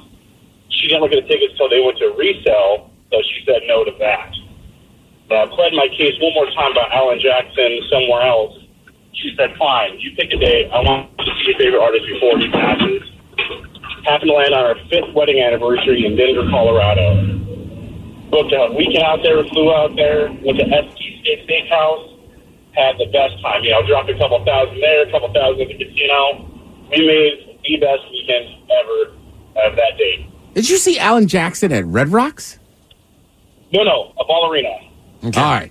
Let me ask you this. The best Are you in one of those situations where you want to go to a concert, your wife doesn't want to go to the concert, and then you end up not going to the concert? Because to me, that doesn't fly. Like, okay, well, I'm going to the concert. And I do that with my wife. She went to see Billie Eilish. I'm like, I'll buy you tickets, but I'm not going. Took my daughter to see Taylor Swift years ago before she became what she is now. I'm like, I'll buy the tickets. I'm not going. She wanted, it's the New Kids on the Block, something where I said, take Ted as your date. And she was like, I will. And I told Ted the next day, you might have to go on a date with my wife because I'm not going to the show. I'm not being mean. I don't want to see it. If it's live, I'll buy your tickets. I'm not going to that one either. You're not going to that one? Here's what I've learned about concerts. If it's a band I've never heard of or a band that I don't think I really ever want to go see, if I go to the show, I normally 90% of the time have a good time. Enjoy some aspect of the show. Get hammered, have a good time. Even if I don't know the music, I'm still at a live show, and I do enjoy I enjoy going to a place I never would go to before and have a good time and not expect to have a good time. Instead of having my hopes up that my favorite band, who I've been waiting for 4 months, they're not going to play the song I play. I have higher expectations. I have all those things about what I think might happen at the show. And then when those things don't happen, I leave like, they suck this time. Last time I saw U2, I do enjoy U2. I grew up with them. But last time I saw them, like, they suck. I've been waiting for this concert for months. They suck. Yeah, you They told me. completely sucked. Like, I was all bummed out. Then I go see, like, Spearhead or something. Shit to them as hell. Like, all right, I'll go. Great time. Sure. You know, you never know. Hello? You still there? Yeah, I'm still here. Yeah. Sorry, we're just talking amongst No, it's all right. Thrilled. No, actually, we love the same shows. I actually took her to, we saw Jason Aldean that year at the State Fair, and I took her to Fort George Line later on. We see all the same shows together. We just saw Morgan Wallen at the Tacoma Dome, so it's not a no thing. It's more a finance thing. Right. I'm with Thrill, though. There's definitely been shows I have turned down with a girl. I'm just like, I just don't care about that music. Yeah, that's all. And like, based on the price of the ticket, and like, look, you want to go there because you enjoy this music, but more importantly, you want to have a good time. You're not going to have a good time if I'm there, because I'm not going to have a good time if I'm there. I dislike this artist enough, and I don't want to hear their music loud. Flip side is, there's some bands or artists where I'm like, I'll go. And we have a good, like Billy Joel, right? Yeah. She wanted to see Billy Joel. Everyone knows who Billy Joel is. The songs you like from him, you like. The ones you don't. And he's going to play all of them. And we went, and it was a pretty cool show. Mostly because he's pretty funny in between the songs. But it was what I thought. One of our first solo dates, she wanted to see John Mayer, wasn't it? John Mayer and Maroon 5. And it's just like, oh, man, okay. So, she asked me, and she had these good seats. And in my brain, I'm like, absolutely not. Well, but also, the flip side also Maroon 5's first album was more like a Jamiroquai sounding Stevie Wonder thing. But still, I did not want to see them. Whatever anyone else was like, Yeah. I didn't want to go, but I wanted to get laid. And I went, and the show was fantastic. It was awesome. And do you know why, Ted? Because John Mayer did not play Your Body is a Wonderland. Instead, he shredded on guitar the whole time. And I didn't even know he could play like that, right? So by the time the show was done, I'm like, this was awesome. And then I got laid, which was the whole freaking plot. I would be kind of annoyed if I saw John Mayer and he didn't play Your Body is a Wonderland. Really? I don't like the It's song. not my favorite Mayer song, but I'm like, that's one of your... I'm just one of those people. Man, if I'm plopping down the money to see the show, play the damn hit. I guarantee you 95% of the people there were pissed off that he did not play it. I just wasn't one of them. But, I'm crotchety like that. Good or bad, what made your date memorable? 206-803-ROCK. One thing you got to respect about KISS. They've been retiring for 30 years. I'm exaggerating, but you're not. They're always going to play rock and roll all night, and I love it. Good for them, and it's good, and it will be the last song they play. Like they know, you might think KISS is done playing, but the only question you need to ask: did they play rock and roll all night? If the answer is no, they have another encore. This is a guarantee. There's going to be a sign up in McDonald's, and you walk in that says, "We don't have hamburgers today." And you walk in and go, McDonald's doesn't have hamburgers today? And you say, when's the last time you ordered a hamburger? He's like, well, I get a Big Mac. Well, we have those. I can't believe they don't have hamburgers. Right. I still can't believe they don't have hamburgers. You would just, even though if you never ordered one in 10 years, if that sign was on the door, you'd be like, what in the hell? Even if you're going in there for a chicken sandwich or anything else, just nuggets, you'd still be like, what's McDonald's doing? Yeah. I did discover something about my wife recently. So KISS is coming to town, November 2nd? November 2nd? November 7th. Yeah, it's coming up here. It's Monday night in 2 weeks. So I'm going to get tickets for it. I'm going to go. Oh, yeah, that's right. That's a big weekend. That weekend's going to be nuts, dude. That Tuesday I'm going to be in bad shape. More about that later. But so I say this. So keep in mind, years ago we were doing a silent auction at KISW. Now, I always grew up a KISS fan. They were the first band I knew as a child, right? Kind of follow along. So there was a signed gold record for Love Gun. And me and this lady just went toe to toe, silent bidding on it, if you will. So I won the thing. I'm very happy to have it. Now I have a little music room tucked away in the basement, which is where it's hanging. And my wife made it very clear. She's never liked KISS. When I bought it, she was like, look, fine, I don't want to see it. She's like, do not put it in my line of sight, basically, at any point. So unless you physically go into my music room, which has a closed door, you don't see it. And I said, that's fine. I just want to have it. Okay, so never liked KISS. So this show was coming up, like you said, in about 2 weeks. And I said, look, man, we're getting back from Baltimore to going to the Seahawks-Ravens game. We land that morning. I'm just swinging for the fences that Monday. I'm going to the show. And I said, she said, well, are you going to get me a ticket? I said, a ticket for what? She goes, KISS. You don't like KISS. She goes, I have seen them 5 times. Like, what? You have bitched about this band as long as I've known you, and now you're telling me you want to go, which is cool. I'm glad she does, but you've seen them 4 or 5 times? She's like, oh, yeah, man. Absolutely. No idea. Never brought it up ever. Damn. And so I'm like, all right, off we go. Good or bad, what made your date memorable? 206-803-ROCK. I'm Snoop Dogg, and I'm giving up smoke. I know what you're thinking.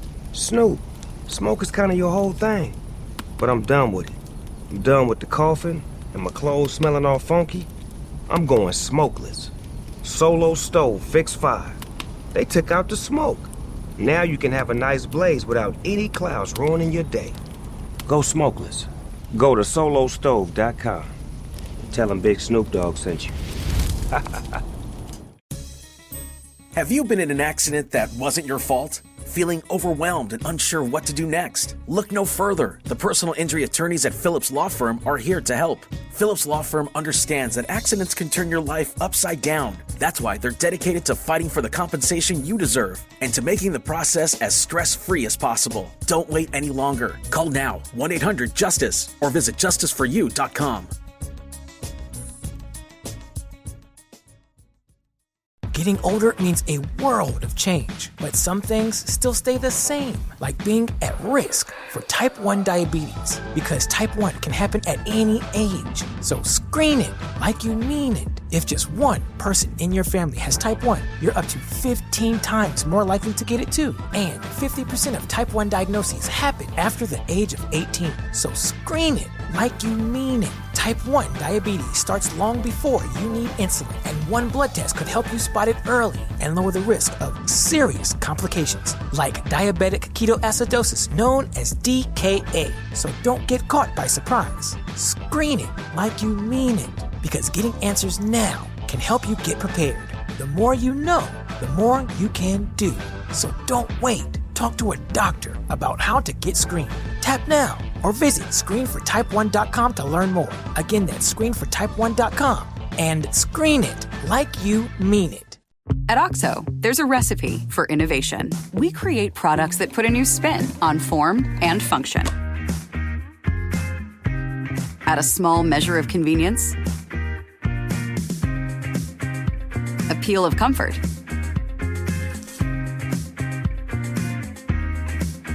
and just a pop of freshness. Because no matter what you're making, we want to make it better. OXO. Better. Guaranteed. The Men's Room returns with Miles and Thrill. Who sucks less on the way right after emails on our question, good or bad, what made your date memorable? 206-803-ROCK. Ted, we have some good news here according to a texter. Hit me. John Mayer typically plays Your Body is a Wonderland nowadays. At the last show of his that I was at, he talked about how he's come to appreciate the goofiness of the song, and he's all right with playing it at shows. So I guess I was fresh into it. Yeah. A while. And look, we've run into it before. What's that? People go through a period where they don't want to sing a song that kind of got them really famous. And then a couple years later, they're like, actually, we sing it all the time now, and it's great. Yeah. It's like, right, so that makes more sense during that phase. He was like, I'm not going to play it. Right. Okay, that makes a lot more sense. Yeah, well, the band that you were talking about that had a very popular song that did not want to play it anymore, and this particular artist was having a bad day about it, and he was here for an interview. I made it very clear, his feelings, right? I don't know, 3 months later, they started singing it at shows again because I think the record company showed him his check from this song alone. So they stopped singing it, and then then I don't know if it was 3 months. It was definitely like a year later. It's like, actually, we're releasing it. I know. Like, oh. And that guy's so nice. That was just one of the rare times I was like, hey, man, everybody's asking him to sing it. I'm not singing that song. I was like, oh, yep, okay. I don't think he was clean yet. No, that was part of it. No, I think it was a family thing. What do you mean? It was a family thing based on the fact that they're based on where they were from. Okay, yeah. One of the prior members was a relative of that family in that famous band. I see. Okay. The song that he covered. And I think that when they got rid of a couple members and brought in a couple different ones, they were trying to get out of that direction of where the music was going and do basically what they're doing now. Okay. Right, so I mean, that's what I'm saying. Part of it, I get it. Like, artists go through those phases. I mean, like, God, who is it? Like, for instance... Like, I saw Nas last week, right? Yeah. And Wu-Tang. Wu-Tang's a lot of people in that band screaming at you. I've seen him 3 times. Not my favorite. But Nas was great. But I had seen him. That was the 3rd time I'd seen him. The 2nd time I saw him, same thing. This was years ago. And he spent, I'd say, 2/3 of the show just bitching about Mayor Blueberg and played, like, none of the hits off the old stuff. And it was just, I was like, this sucks. Right, it's not a good show. Yeah, it does suck. Good or bad, what made your date memorable? 206-803-ROCK. Hello, Candy. Welcome to the Men's Room. Hola. Candy. Yes, my boyfriend at the time and I both had Camaros. Mine was cooler because I had a rally sport, but we did a little bit of racing, and we were going on a date, and we were going down this straight stretch, pretty famous for racing, and a guy pulled up next to him, and he was in a Camaro too. So I could tell what was coming, and the first guy raced in front of my husband, and pretty soon the race was on. We went through an intersection, didn't know it, forgot that it had a dip in it. So sparks flew out of the first guy in the front, sparks flew out of my boyfriend's car, and I slowed down enough to not get, crashed. But off to the side, I saw him, a sheriff was sitting right there. Uh-huh. Oh, yeah. And he comes screaming out of there, and it was a triple pullover. The first guy didn't have a license. He went to jail. My boyfriend got reckless driving, and I just kind of sleep talked my way out of a ticket. But still, it was not a good night. No, it doesn't sound like it. What? How you got out of the ticket? Well, whenever you're in the middle of nowhere, that's when you're going to get pulled over. It seems that way. And he knew that straightaway. He knew what went on. So if you say it's a well-known straightaway where people do that kind of thing, and somebody pulled up, the sheriff knows damn well what's going on in town. Yep. So that's going to happen every time. How long were you married to this guy? Still am. Oh, you still are? Oh, nice. What kind of cars Yep. do you guys have now? Oh, geez. A Prius and a Sonata. Wow, you're styling It's how it happens, There's man. nothing wrong with either one of those two cars. It's just a very different... I know, just different. You don't have to say it like that. A Prius and a Sonata. Well, do you have a long commute? Yeah, now, no. All right, no well- long commute. I know people get those Priuses. Just crappy old car. When they got to, Mike, what kind of put car some did you mileage. have before you got married? Yeah, I had a Camaro. What do you have now? I got a little Volkswagen sports wagon. Yeah. Sports wagon. Sports? Are you sure that's a sports wagon or just a Yeah, it is station what wagon? it is called, Miles. Is it called the sports It's wagon? a Jetta sports wagon. That's a sports wagon. All right, I've been in there. Sports wagon? Sports wagon. Sports right. wagon. I think sports when I see it. Got a lot of room in the back. Yeah. I think like Mike has 7 kids and they all play baseball. It's like it's like a killer bunny. Might get a sedan be compact. Compact sedan. Yeah. I mean, a sedan is so, what? yeah. 4 doors, right? Correct. Because Yeah. a coupe would be 2. Correct. So a compact, are you trying to describe your car as a compact sedan? There just wasn't much parking today, and I was like, I can fit in this compact. Yeah, Oh, you're yeah, good. yeah, totally. Compact's just Everybody a little small. does, man. Or is it- But as I'm like, I park my as car I'm in inching it in, I'm like, it's small enough. I will not say where we were, but it's a local place during our days off last week. And my wife, we have that big ass, 2011 Escalade extended cab. Yeah, that thing's a beast. Well, that beast fit into the compact parking space. Oh, Because I was like, babe, I don't know. Okay, here we are. And now I will If say, it fits, it's compact. getting in and out of the car proved a little Hey, difficult. easy. But otherwise, man, I was just like, and it's not so much the width of the car, it's how far back. You know what I mean? I'm like, man, what are they, like 4 feet out into the parking lot? So yeah, I don't care. the only one I won't park in sometimes is there's specific spots for like SUVs or trucks. Right. Or they say higher vehicles, like our garage has signs that say so I'm like, taller all right, vehicles. I'm not going to park in there because that's just a D move. But I'm like, if I could fit into the compact spot with this car, they're fine. Man, look, here's the problem, okay? The compact spots are kind of like the handicap spots. Now, we're not going to take those because we all understand why, right? And part of it is just morally, you would feel guilty if someone needs that parking space. But it seems like they put the compact spots very close to those. Like, these are the next prime parking spaces for a lot of places I'm going. Like, if you put the compact parking spaces, like, in the perimeter of the parking lot, don't care. I feel like but all, they're always all, up close. all spaces So I'm in like, downtown Seattle are compact to me compared to other places. It just seems like it's a little bit more tight. Good or bad, what made your date memorable? 206-803-RON. You're not wrong. Hello, Samuel. Welcome to the men's room. Hola. Hola. Caca. See, that's old school. I just missed that. That is old school, man. I just thought to myself, it's been a hot minute. I was telling somebody about it the other day. I'm going to do it again. Oh, yeah. That is beautiful. It used to work, too. What, scream I to call, did- get a well, beer? remember, I mean, that was just me and my buddies. Like, that was just how we called for beers and everything, right? Remember, Miles, he was like, what's that sound? I was like, well, I need a lighter. That's a different sound. We had like a whole mouth sound. It's a different sound. Yeah. I did something similar in Vegas and I got arrested for it. Just kidding. No. Anyways, nice to meet you all. I lived in a town. This girl that I dated, she was absolutely gorgeous, absolutely beautiful. Everything about her was more than, like, she was just extremely hot.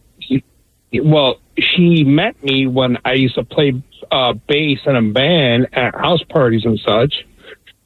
And after we went on a date at a coffee shop, we went walking through the park. And in the park, there were the basketball courts, you know, all the different inner city kids, everything, the big people playing basketball. And I tell you, older? I'm a big guy. Or you mean big guys? All right. See, I'm a big guy. I'm 6'3", 300 pounds. But I don't look 300. I used to be a bodybuilder. Ah, okay. Well, so me and this girl were walking near the basketball courts, and there is everybody of different races playing basketball. And one thing she said to me, she looks at me, she goes, "You know what? I hate," and dropped the old school N-word. Oh. How long did you stay married to her? I'm kidding. No, never anything. I mean, I can handle my own. I heard the basketball, just kind of like bounce a little, and I looked over like, what in the...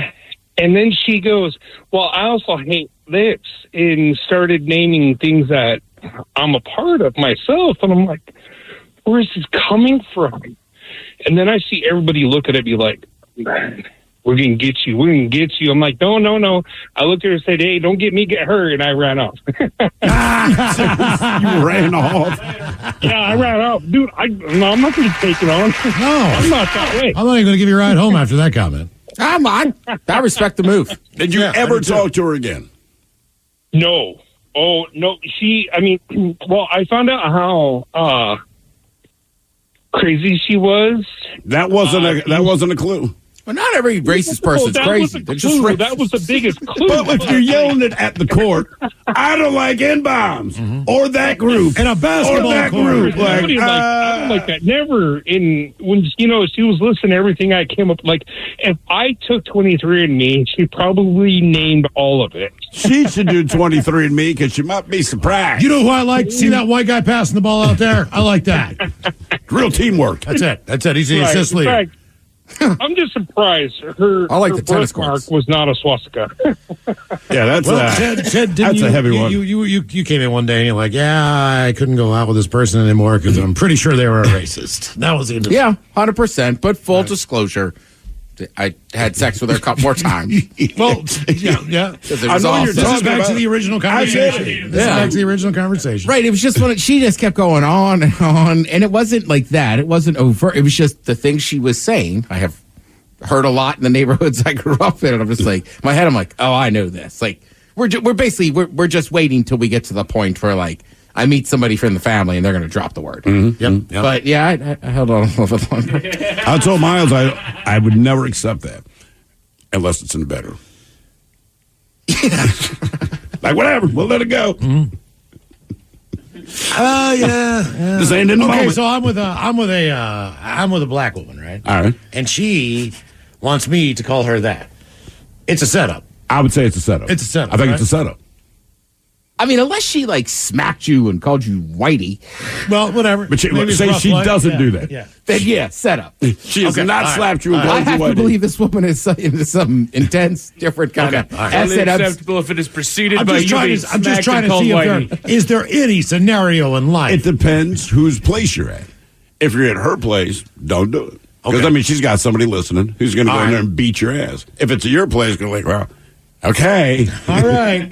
A or ER. I mean, I can't imagine. Honestly, I can't. Right. Jesus.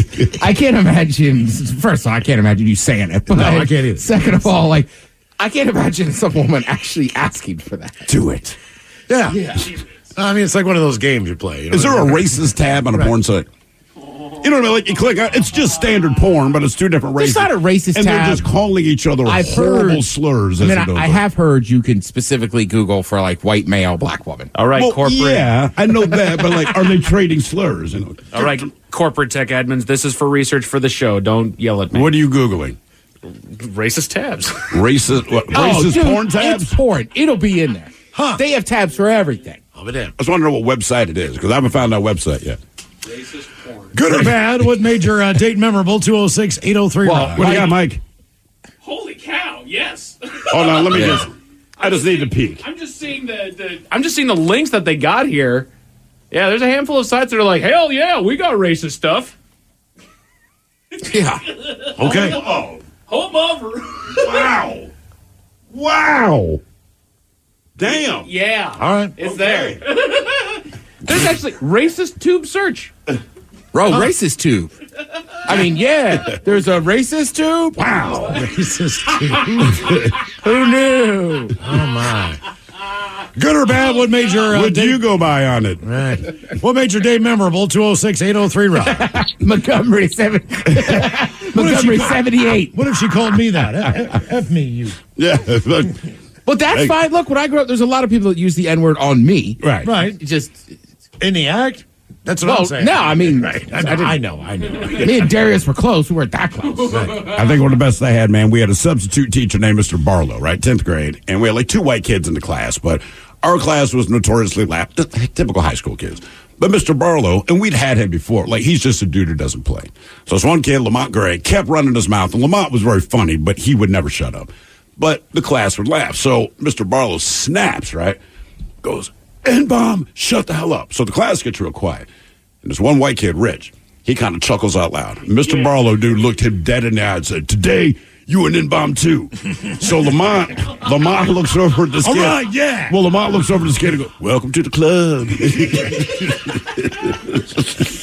It's like, Jesus, man. Good or bad, what made your day memorable? 206-803 Rob. Okay, I had to see it, Mike. Hello, Kurt. Welcome to the men's room. Hola. Hola. So, when my wife and I started dating back in the day, I took her to Daniel's Broiler. Oh, look at you. Yeah, fancy smancy.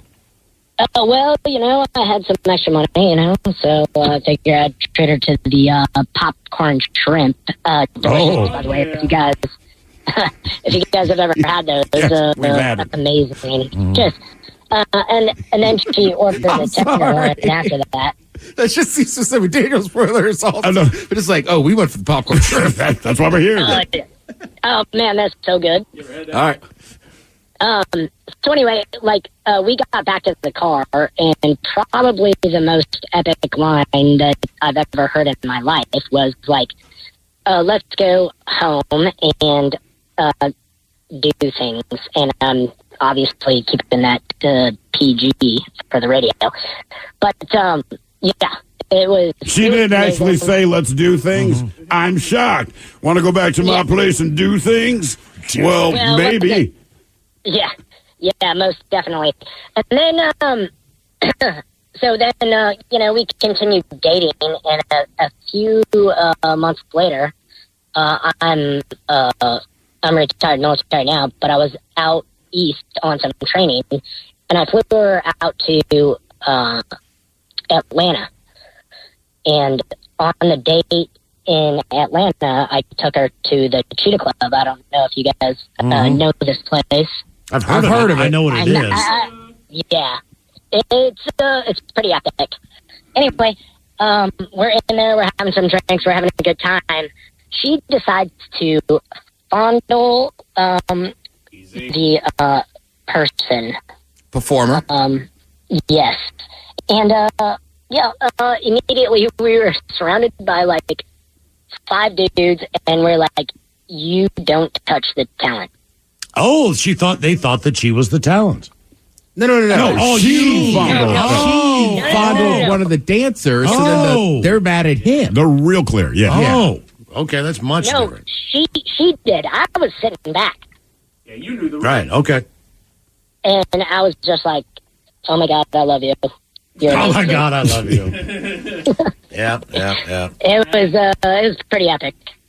The Cheetah Club. Okay. He went for the popcorn shrimp. I almost got kicked out of a hustler club at one point because I was getting a lap dance from someone who didn't work there.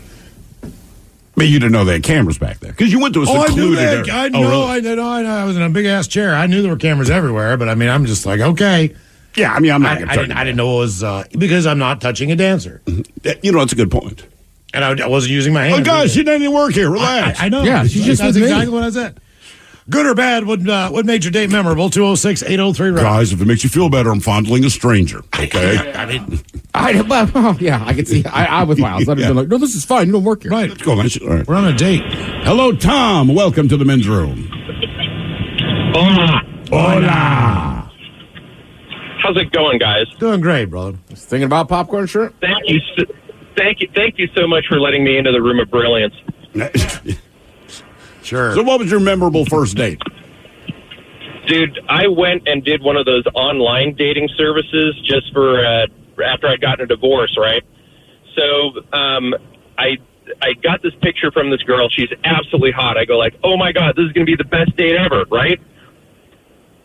Well, we went on our date, and everything was going just great. We're at this nice restaurant and everything, and I excused myself to go to the restroom, and I'm going like, okay, this is going to be great. Everything's going to be fine. I come back out, and the next thing I notice is that it feels like the entire date had changed. It was like she was extremely hostile all of a sudden, and the next thing I know, she's like leaving, and I'm going like, oh my God, that's so weird, right? And I didn't put it together, but it's like I called her like a couple times afterwards to see what had happened. You know what I mean? I go like, hey, you want to see each other again? How are things? Blah, blah, blah. And the next thing I know is that like I'm looking at my phone, and it's like somebody had been goofing around with my phone, and I go like, oh my God, did I leave it on the table there at the restaurant while I was in the restroom? And like, that's what it was. She'd gotten into my phone and like had been screwing around with the stuff. So I went from like, oh my God, why is she not seeing me again, to, oh my God, I never want to see her again. I guess you didn't lock your phone at that time? What's that? You didn't lock your phone? You didn't have a passcode to get into your phone? No, I didn't think that way. You know what I mean? It was like one of those things where it's like, you know, I didn't have anything to hide. Sure, I understand hang that. on. My So phone she looked in your phone and then was pissy, and then when you found out she looked in your phone, you didn't want to see her again. Right. Yeah, no way, not again. What did she find? She find text messages to other women, or what? Oh no, I don't know what she was looking for, but the thing was, is she goofed up my notes file. Like I had a notes file open, evidently, and there was like a pattern of like all sorts of stuff in there. And I go like, this isn't. I didn't do this. It's like, oh my God, I left my phone on the table when I was at the restaurant. That was the only thing. That was the only time I'd left it alone for 5 seconds. And I went like, she messed with it, and then that's why the date turned. Because I mean, we were hitting it off. It was like I was guaranteed to have some action that night, and then it went to hell. It's a good thing you left your phone on the table. Sounds to me like. Also, saved you the say hassle. somebody opening you can't be texting another woman. It's a first date. Right. Well, exactly. If you don't have the conversation about exclusivity, right? You know, I've been on both sides of it. Right. Sure. Return of Who But we've Sucks been Less together for 7 coming up. years. And we've got your emails on the way coming up next from the men's room at KISW.com. Therapy is known to be extremely helpful. But have you ever tried eavesdropping on someone else's problems? Listen to the new podcast, Say More with Dr. Sheila, starring Amy Poehler as the world-renowned self-proclaimed couples therapist. My mother will come over when she says she will. Knowing that she's always going to be there is really nice for me because I don't have to make my own cereal. Listen to Say More with Dr. Sheila on the free Odyssey app or wherever you get your podcasts. Did you know that 1 in 5 children across the U.S. are at risk of hunger right now? As a grandmother, I know the importance of a filled tummy and the joy it brings. This holiday season, I invite you to join me in filling a few extra plates for the millions of hungry kids out there. With a $10 donation, you can help provide up to 100 meals. Please visit nokidhungry.org/chip in today, because every child deserves a full heart and a full belly. When things feel a bit chaotic, Instacart helps deliver milk and sausage. Add a little life to your cart. Get stuff from literally all your stores, from baby wipes to albacore. Add a little life to your cart. Instacart helps get your groceries. Your first 3 deliveries are free. Download Instacart. Add life to cart. Terms apply.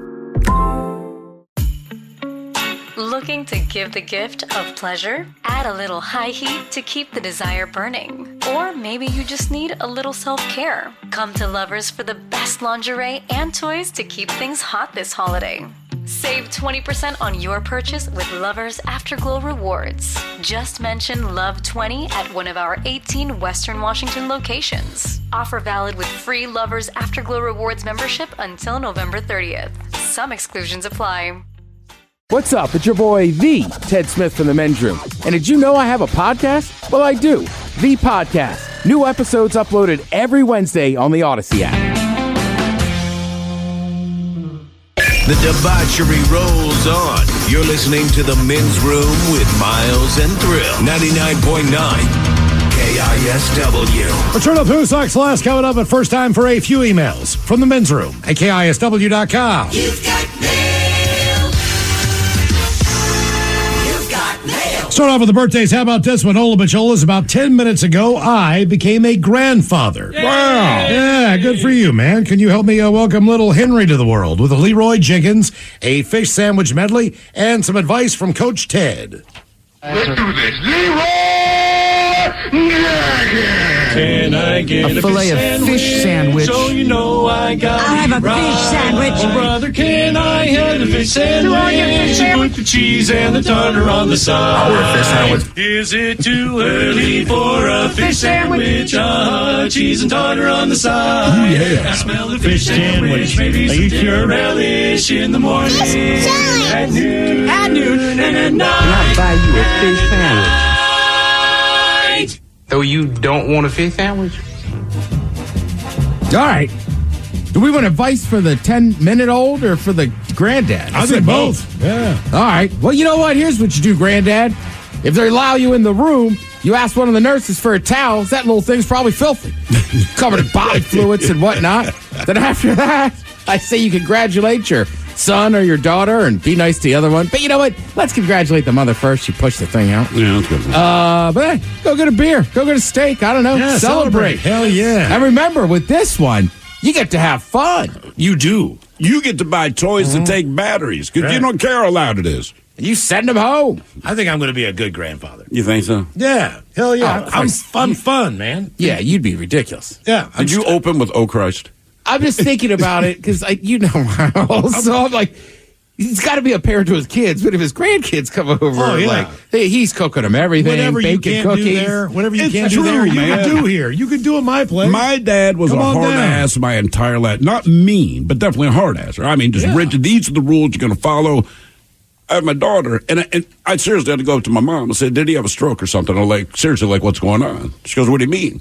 I said, "He's so sweet, he's so kind, he's so funny, all these things." And she goes, "Look, man, he always was, but he had to raise your ass, and you certainly didn't make it easy." Okay, fair enough. My uncles were the same way.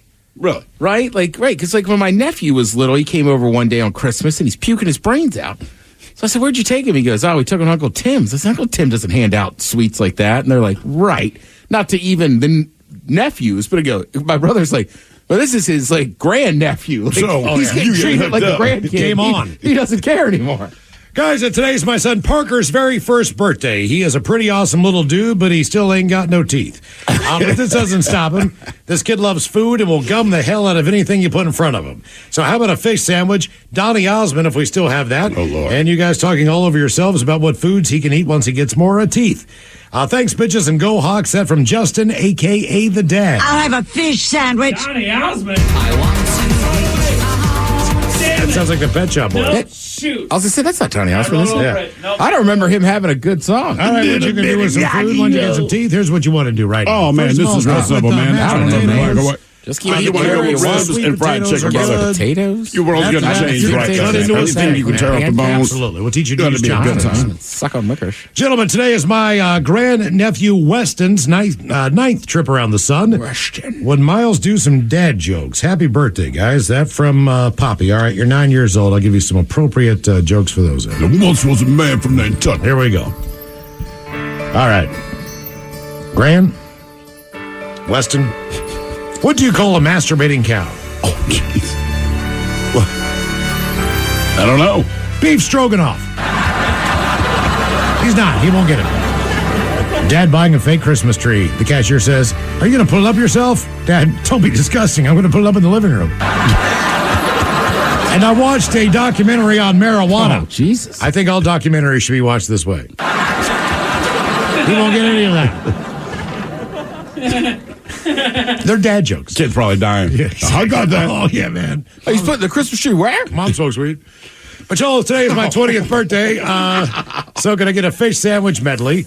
The Dirty Germans talking about what they're going to do with me now that I'm 20, and some dad jokes from Miles because this is my last birthday, because before I become a dad. Oh, Jesus. Thanks for finishing that sentence. Thanks, guys. That from Larry Joe. Can I get A filet of fish sandwich. So you know I got I'll have a fish sandwich. Oh, brother, can I have a fish sandwich? You want your fish sandwich? With the cheese and the tartar on the side. I'll order a fish sandwich. Is it too early for a fish sandwich?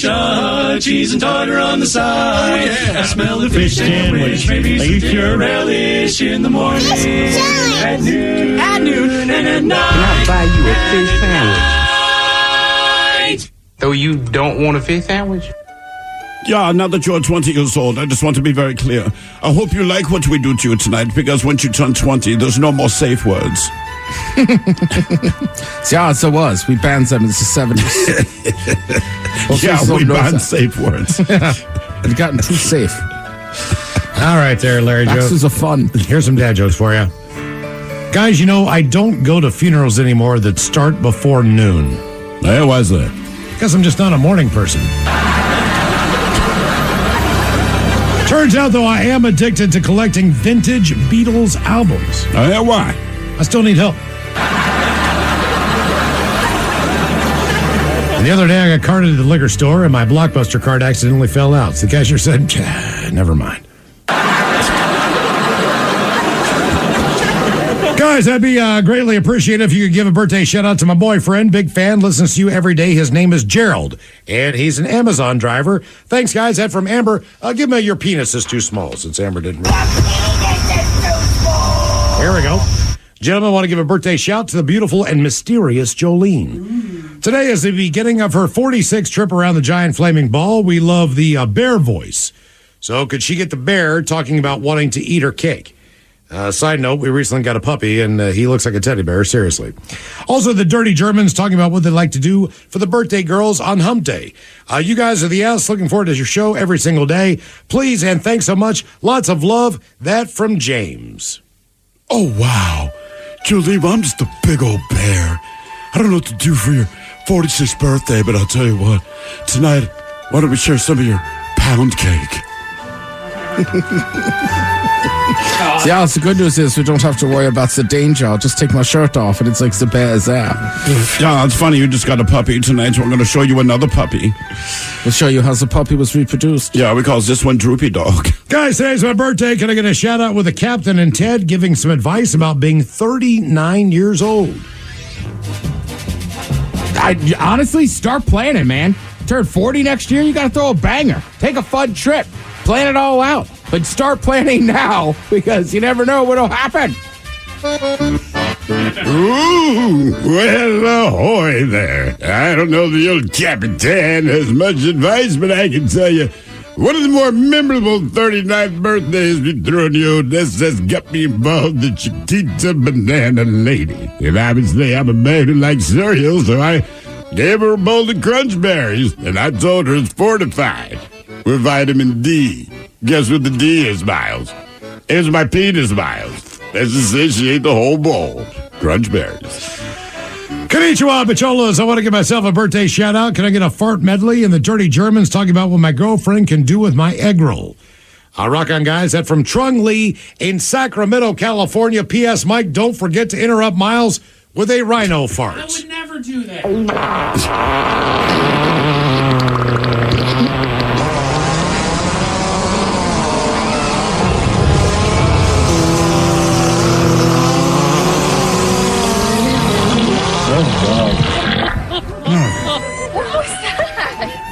Yeah, I did not know of your egg rolls.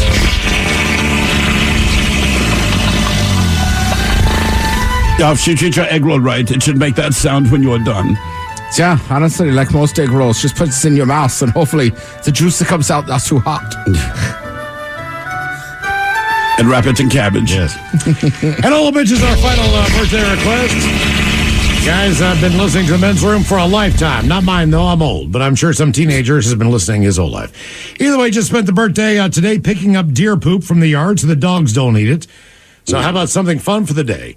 How about some jokes from Miles and you guys talking all over each other about Carnival in Trinidad and other similar costume street festivals? Guys, your show keeps me sane. Keep it up. That from Farmer Lee. All right, Farmer Lee, here's some dad jokes. Did you guys hear that the proctologist longtime girlfriend broke up with him? No. Absolutely wrecked him. All right. My boss hates when I shorten his name to Dick. Why is that? Because his name is Ryan. And if you think about it, gonorrhea would have been a great name for diarrhea medicine. Gonorrhea. Carnival, I've never been. I've been to a bunch of I'll tell you what, man. I have not been, but my parents went a couple years ago in Brazil. They had a great time. Apparently, check for the Adam's apple. Good, man, but apparently it's a very good time. That's what I've heard. Stuff. All right, guys, here you go. Happy, happy, happy birthday. Happy, happy, happy birthday. Happy, happy, happy birthday to you, to you, to you. Ya's a Dirty Germans brought to you by Men's Room Original Sausage. Available through Uli's World Famous Sausage, mensroomlive.com, and other fine retailers. Schweinefleisch. Now, the men's room wants to know who sucks last? Yay! Time for Who Sucks Last. Stephen Thrill, you bring us 3 stories from the news each and every week. I don't know how you do it. They all suck. But it's up to us to determine out of the 3 stories which one sucks the least. Now, if you happen to follow KISW on Facebook, Instagram, or Twitter, debate is already underway on Who Sucks Last. Yes, indeed. And today's competitors include Southwest Airlines. They'll be taking on JMF Enterprises out of Colorado. And then a random stupid father that Mike covered in his headlines yesterday. But let's begin with Southwest Airlines, where a woman was kicked off of a Southwest Airlines flight this past Saturday for petting her dog in an attempt to calm the pet's nerves. So passenger Sarah Price posted the video of the woman gathering her bags and exiting the plane. She said the woman flew to Colorado Springs to pick up her new puppy, and she was returning home to California when the incident occurred. So Price wrote in the caption of the post, quote, "The puppy was whining a little, and a flight attendant boarding everyone did walk up to her and said, if your dog doesn't be quiet, you may not be able to fly."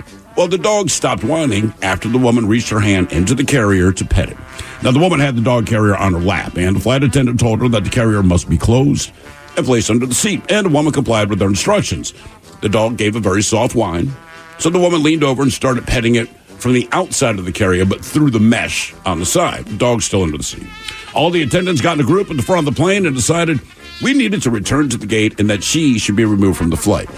To be noted, none of the passengers were complaining. The dog was not barking, just whining. She pet him. You can hear the guy filming it being like, this is ridiculous. Oh, he got booted off the flight too, Ted. The woman could be heard calling the flight attendant, quote, rude and a mean person.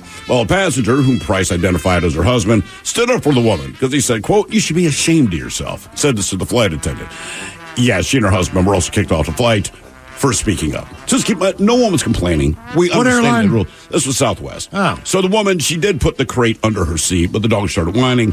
Basically, just reach her hand down there to let the dog know you're cool. I think I'm one of the only people in the world that does not enjoy the Southwest experience. I'm not saying based on this incident. I just don't like how you board the plane. Oh, I agree. All right, here's your next story. We go to Colorado, and we've heard of people doing this before, but usually it's for something small like a speeding ticket, right? $200 or so. Well, a welding company in Colorado called JMF Enterprise, they recently got sued by another company called Fired Up Fabrication. They claimed that JMF Enterprises did not pay them for a job. Anyway, eventually, a court settled it for $23,500. But now they're back in court after JMF tried to pay by sending them over 6 tons of loose change. Loose change. So they didn't even wrap it up. It was just loose change. So a flatbed truck showed up at the lawyer's office with a box full of quarters, dimes, nickels, and pennies, all mixed together. The lawyer described it as a big FU. Now, the settlement agreement did not specify how they had to pay, so they thought the lawyer would have to accept it, but she refused. Instead, she filed another lawsuit. Now they might have to actually pay more. JMF claims they were not being malicious or trying to waste anyone's time, but if the judge disagrees, which they have, they'll have to pay an additional $7,000 in attorney fees. Oh, my God. So he's like, well, it's U.S. currency. It shouldn't be a problem. That's a great theory. It shouldn't be. But it never works. It never works. So people will, right, doesn't work. Cool. Good for you. Now you get to pay $7,000 more. Just don't be petty. Just deal with the crap. And then finally, we brought this up yesterday, Mike. 30-year-old guy named Colby Parker. He called the cops on Monday because he thought his child had been kidnapped. He said that he left him in the car while he ran into the grocery store, and when he got back, the child was gone. And as you'd expect, the cops immediately started searching. They brought in K-9 teams, coordinated with other police departments in the area. This became a big deal. They also started looking through the store's security footage. And that's when they realized the reason Colby couldn't find his kid in the car, because he'd actually forgotten his kid at home. So cops went to the house an hour after he reported his child missing and found the kid all alone, but the kid was fine. So Colby is not fine, however. They breathalyzed him and found out he'd been drinking. And he'd driven to the same grocery store twice that day. His kid was with him the first time, but not the second time, so that's what tripped him up. Anyway, they called a family member to pick the kid up. Colby was arrested for drunk driving, child endangerment, and breach of peace. Okay, so those are your 3 stories. And the welding company, the judge says, hey, you got to pay this subcontractor. You got to pay the subcontractor. What was their beef with him? So lack of payment, I guess. Well, initially... No, that's why the subcontractor was suing them. Subcontractor was suing them because they did not get paid by this initial company for work that they had already done. Lack of payment. Right. So they said, look, man, you owe us this money. So it went to arbitration, and they said, look, man, $23,500, just be done with it. And the guy delivered 3 tons of loose change. Right. You got to go out of your way to get that much loose change. Yes. And look, that ain't in your change jar. I have a change jar right now. It's damn near full. I promise you. There ain't 20. It's tough. And here's the thing. So before anyone says, well, you should be able to take it. Okay, I understand this. They went to the bank with it. They did try it. The bank's like, we don't do this. They went to another bank. The bank said, we don't do this. They went to a grocery store. That was like one of, and even the grocery store said, man, we don't have that much money to pay out. Right. So I guess the woman that kicked off the plane, I guess that one sucks the least. Because at least she's still in the airport. I'm assuming she could get on another flight. And the other guy's drinking and driving with his kid in the car, so that's bad. That's bad. And then this welding company, you're right. That's being petty, and I don't mind being petty. I find some things that are petty or funny. That's just being a D.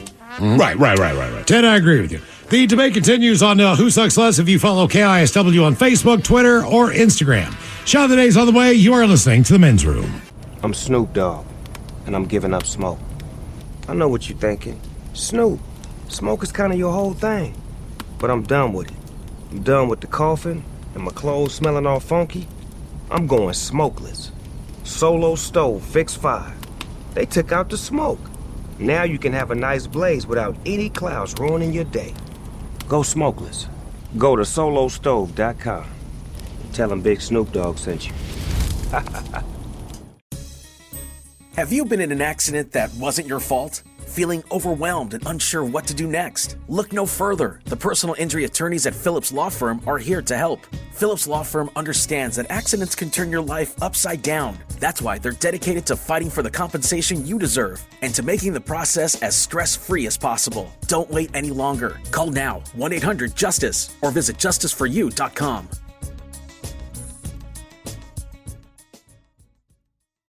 From the very beginning, your kids mean everything to you. That means you do anything for them, especially if they're at risk. So when it comes to type 1 diabetes, screen it like you mean it. Because even if just one person in the family has it, your child is up to 15 times more likely to get it too.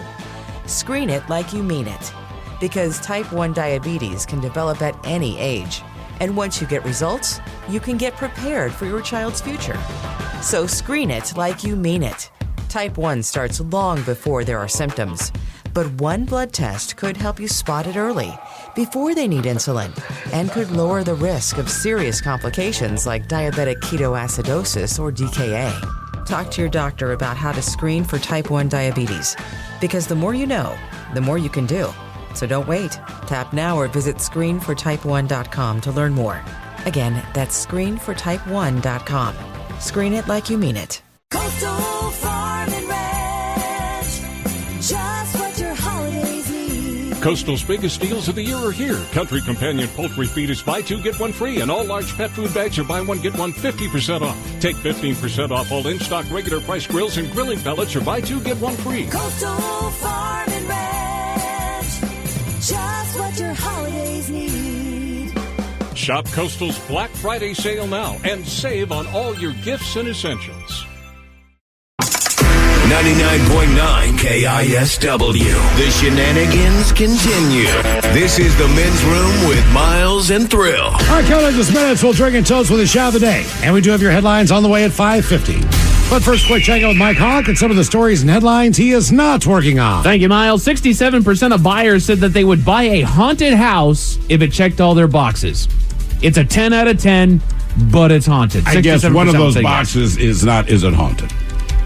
You know what? It depends. It depends. All right. So I saw that story earlier. Like, you can tell me it's haunted. Doesn't matter. People tell you a lot of things. But there's also a house for sale now, or it's already sold, but it was the house where they filmed The Conjuring. Aha. Now, that does not mean that anything happened in that house.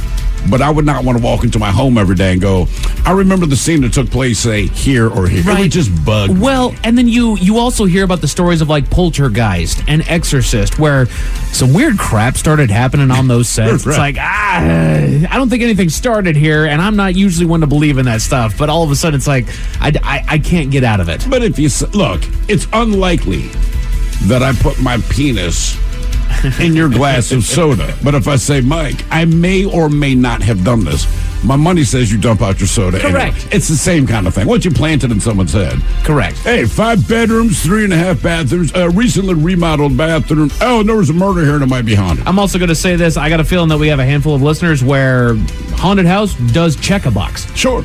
Oh, absolutely. All right, let me ask you this. For some, it unchecks every box, and for others, that's one of the checks on the box. You have to buy one of these two houses. All right, it's down to one or two. And I go, okay, Mike, this house, some people think might be haunted. Okay. Because that's just what they think. Who knows?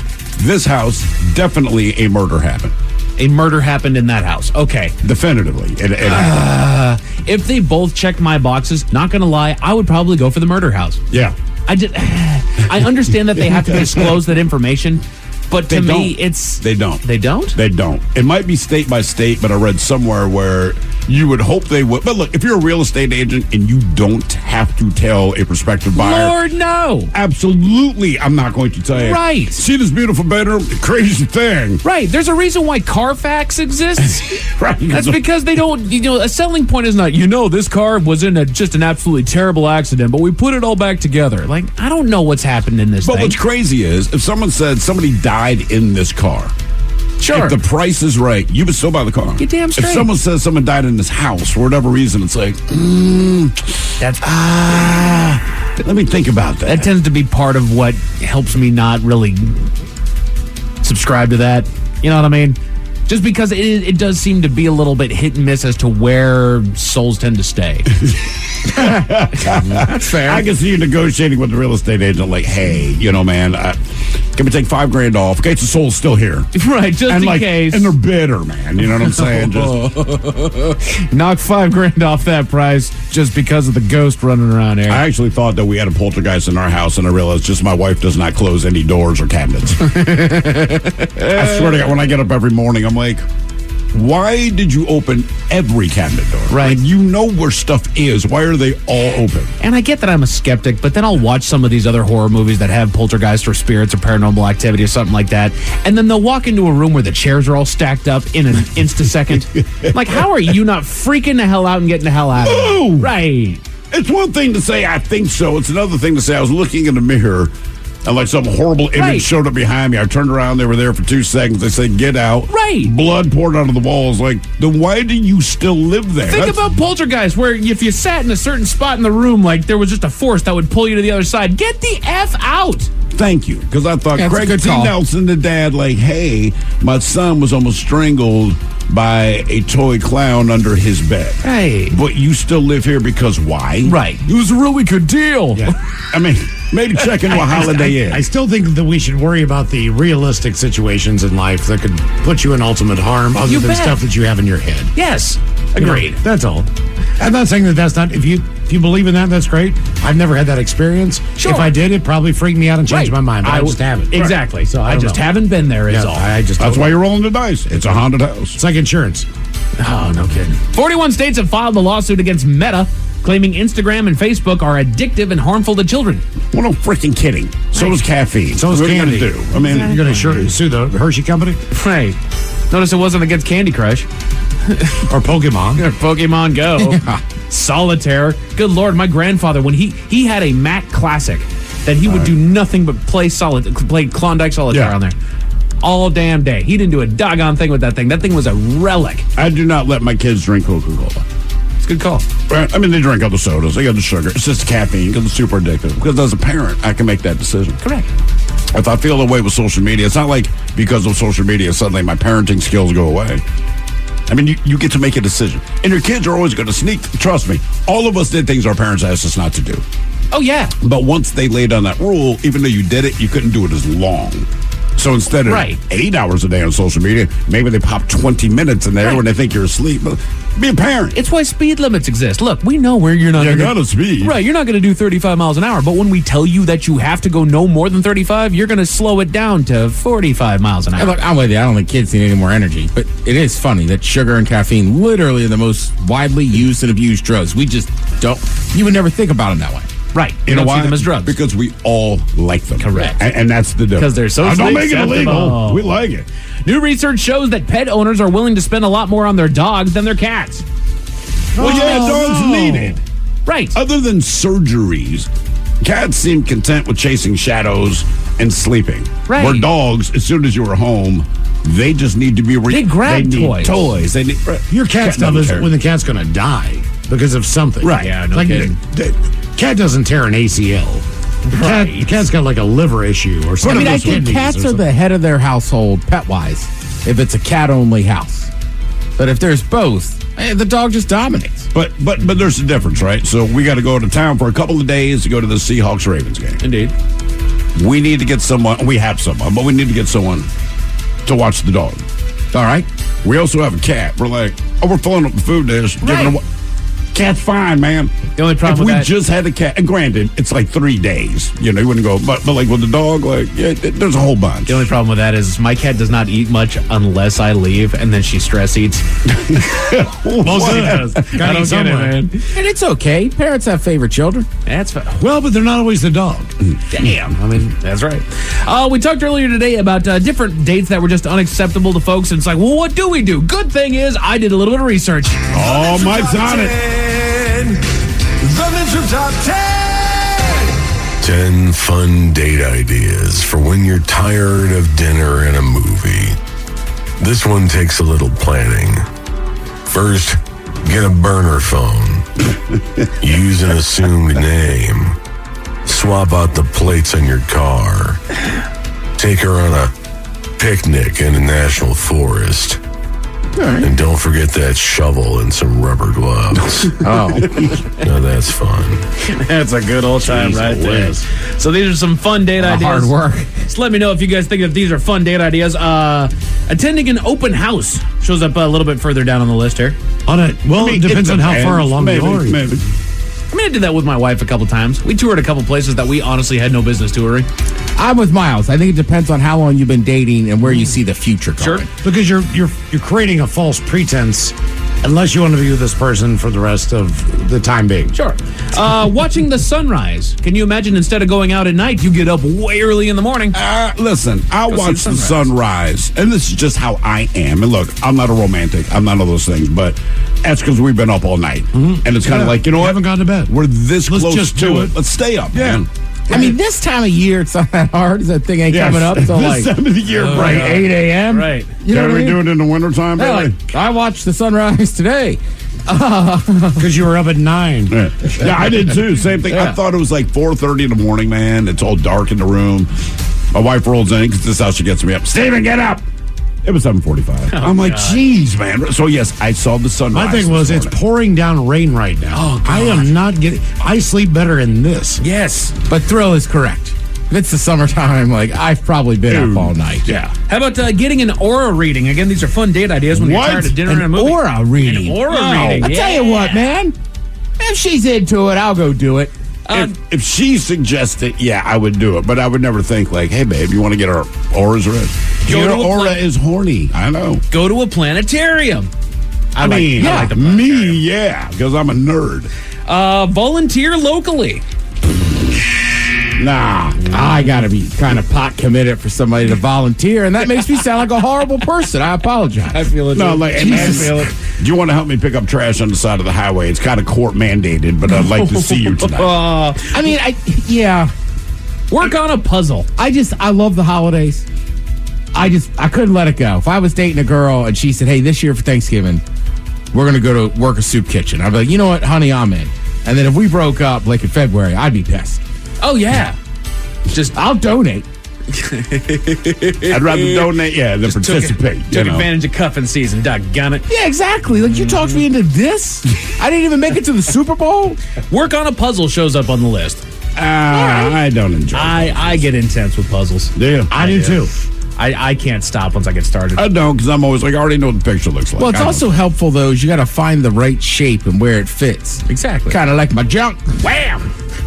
That is the smoothest line. Smoothest line. This is why you don't go to the family fun center. Since we've been working on pigs and hoes. Right. I'll tell you what, if I finish this puzzle, we have sex. She's like, there's 24 pieces. Go to a burlesque or drag show. Sure. I'm down with that. Why not? My kids went all the time, man. They loved it. No, Ted?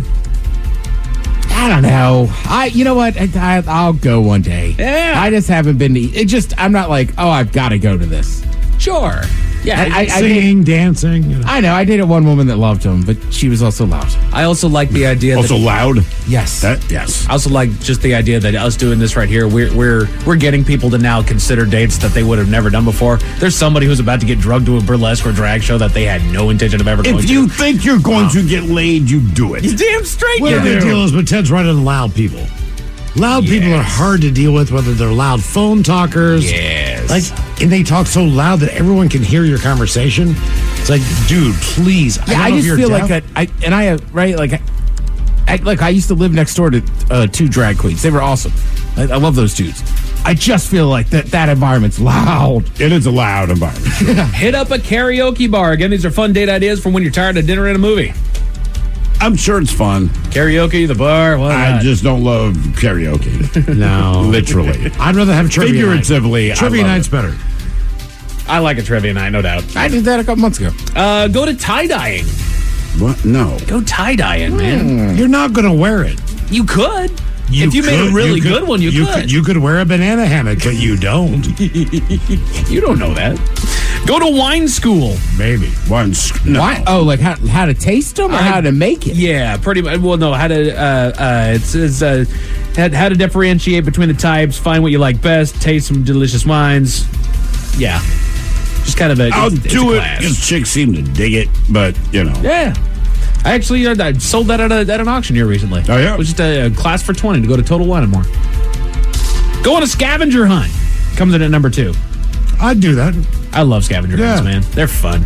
But then the number 1 fun date idea for when you're tired of dinner and a movie, according to this list, just come to us from Marie Claire, make pasta together. No. You have to dry it. You can't just you can make it and boil it, but it's not the same. So you need like a wooden rack. So you can make it, if you but can then do you it, do it a second. That just means we're going on a second date where we make this. Yeah. You have to dry it out. I mean, fresh pasta is okay, but it gets all soggy. A woman in Alaska did a very, very, very poor job of trying to cover up a hit and run, Miles. Why is that? Tell you all the details at 5:50. I know those details, and they're really messed up. Thank you, sir. Yes, they Headlines are coming up at 5:50. In the meantime, just going to contest on the line for Profile This at 206-803-ROCK. Therapy is known to be extremely helpful. But have you ever tried eavesdropping on someone else's problems? Listen to the new podcast, Say More with Dr. Sheila, starring Amy Poehler as the world-renowned self-proclaimed couples therapist. My mother will come over when she says she will. Knowing that she's always going to be there is really nice for me because I don't have to make my own cereal. Listen to Say More with Dr. Sheila on the free Odyssey app or wherever you get your podcasts. The Department of Education COVID-19 student loan forbearance program, the payment freeze ended in October, right? And I got that notification. That's right. It is a big shock for many people because there's been many people that haven't even had to pay. Dental Sound Bites, created for dentists by dentists. I have upwards of $400,000 in loans. Yeah. And what's going to happen upon graduation? How do I go off paying those loans? Who am I supposed to reach out to for support? Listen now wherever you get your podcasts. Why is Instacart the holiday rescue app? Because you can get all your seasonal decor delivered instead of having to drive to 12 different stores. Candles and candy canes Delivered. Wreaths and reindeer? Delivered. Lights from Lowe's? Delivered. And since I know you're going to ask, inflatable snowman? Delivered. So this season, stay in and get decked out. Download Instacart, the holiday rescue app, to get free delivery on your first 3 orders. Offer valid for a limited time. $10 minimum per order. Additional terms apply. Looking to give the gift of pleasure? Add a little high heat to keep the desire burning. Or maybe you just need a little self-care. Come to Lovers for the best lingerie and toys to keep things hot this holiday. Save 20% on your purchase with Lovers Afterglow Rewards. Just mention Love20 at one of our 18 Western Washington locations. Offer valid with free Lovers Afterglow Rewards membership until November 30th. Some exclusions apply. Hey, it's Mike Hawk. Want more Men's Room content? Follow the Men's Room page of the Odyssey app and check out my live stream, A Moment with Mike Hawk and Nothing in Particular with Steve the Thrill Hill. Going live Thursdays and Fridays at 1, exclusively on the Men's Room page of the Odyssey app. Have we made it to drinking time? Somebody out there deserves to be recognized. And the Men's Room knows just who it is. So to you we say, bottoms up, sailor.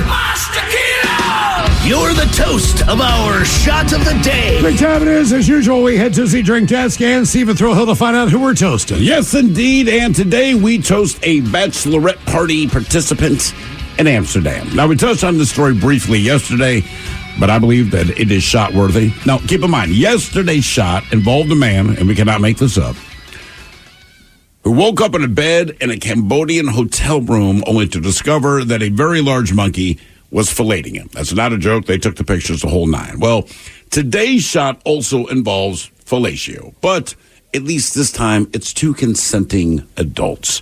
And in this case, it was at a joint bachelorette party at a sex club in Amsterdam. In this particular club, they offered glory holes. It's one of those places. Well, one of the women in the bachelorette party, she was, quote, crazy drunk and decided to provide the mouth portion while an anonymous male provided the manhood from the other side.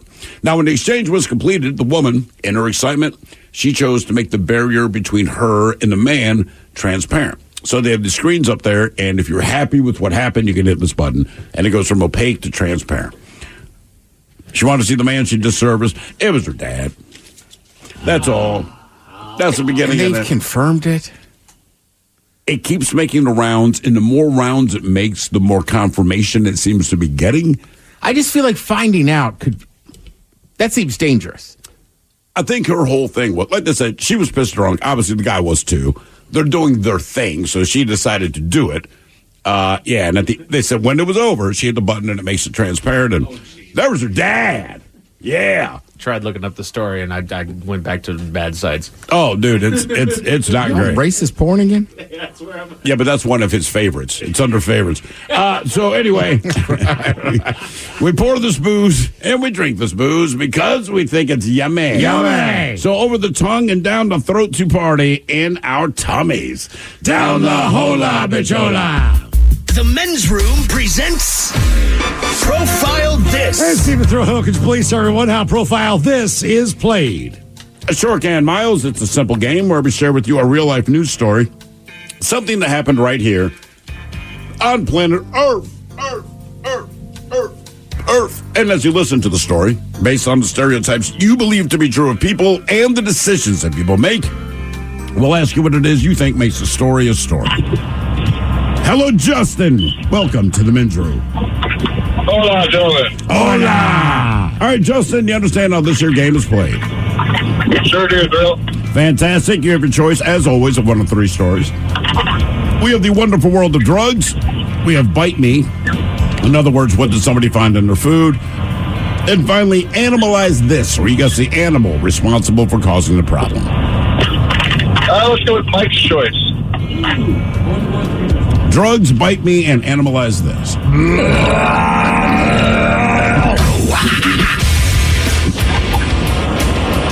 Animalize This it is. A Florida man found an animal in the bowl of his toilet, and he documented the experience on video. Gary Greenspan of Hollywood, Florida, he recorded the video when he found the thing lurking in his commode. Commode. He says in the video, quote, "There's nothing like getting up in the morning and finding an animal in your toilet. And it's alive." Now, in his narration, he did summon a trapper to remove the critter. Quote, "I don't know if it was just looking for a spa day or what, but it's huge. Once they remove it, I'll be a happy camper. Hopefully, so will the animal." Well, apparently, the animal vanished back down the toilet drain before the trappers arrived, hopefully returning to the sewer system instead of waiting to make a second appearance. The question is, what was the animal that was in his toilet and then disappeared back into it? Keep in mind, this is Florida. Was it a caiman? Was it a snake? Was it an iguana or was it a rat? Caiman, snake, iguana, or rat? What was in his toilet that then disappeared before the trappers could get there? Well, that'd be a fun surprise. Every time. Depends on what it is. Yeah. Well, iguanas can swim. Snakes can. So can caimans. So can rats. Yeah. I mean, they can all feasibly go up the sewer system. Yep. I feel like snakes, though, are pretty common. It's one of my biggest fears. So I check the bowl before I poo every time. It's not funny, sir. It's just a safety mechanism, so I stay alive. Don't tell me there's no venomous snakes here. I would have a heart attack. I'm torn because also years ago there's a guy that the city of Seattle hires specifically for rats, and he was like, "Close your toilet; they can come up through the system." I remember that. I remember out. the story. Yep. Snake or rat? Snake or rat? It's the going back in and going back away before it's getting me. So I'm like leaning towards either the iguana or the snake. I'm gonna go rat because he saw it go down the drain. Yeah, he opened the toilet lid. There it was. Calls the trapper. He's videoing the thing, and it just leaves. I'm gonna go with rat because I don't know. I feel like the snake would cause more of an issue. Okay, Justin. Yeah. You going rat too? Yeah, screw it. Let's go rat. Okay. All right. Hey. All right, what do you think, Miles? Cayman, that's an awful thin tube to go through, but he's coming up through the sewer. You know what? I'm going iguana. The hell with it. What was in his toilet? Was it a cayman, a snake, an iguana, or a rat? We're going to find out next. That was a tease. I'm Snoop Dogg, and I'm giving up smoke. I know what you're thinking. Snoop, smoke is kind of your whole thing. But I'm done with it. I'm done with the coughing and my clothes smelling all funky. I'm going smokeless. Solo stove, fix 5. They took out the smoke. Now you can have a nice blaze without any clouds ruining your day. Go smokeless. Go to solostove.com. Tell them Big Snoop Dogg sent you. Dealing with an accident and injury claim can be overwhelming. Let Phillips Law Firm fight for you. We understand the pain and suffering, and we're here to guide you through. Call 1-800-JUSTICE today for a free case review, or visit justiceforyou.com and let Phillips Law Firm help you on the road to recovery. Getting older means a world of change, but some things still stay the same, like being at risk for type 1 diabetes, because type 1 can happen at any age. So screen it like you mean it. If just one person in your family has type 1, you're up to 15 times more likely to get it too. And 50% of type 1 diagnoses happen after the age of 18. So screen it like you mean it. Type 1 diabetes starts long before you need insulin, and one blood test could help you spot it early and lower the risk of serious complications like diabetic ketoacidosis, known as DKA. So don't get caught by surprise. Screen it like you mean it, because getting answers now can help you get prepared. The more you know, the more you can do. So don't wait. Talk to a doctor about how to get screened. Tap now or visit screenfortype1.com to learn more. Again, that's screenfortype1.com, and screen it like you mean it.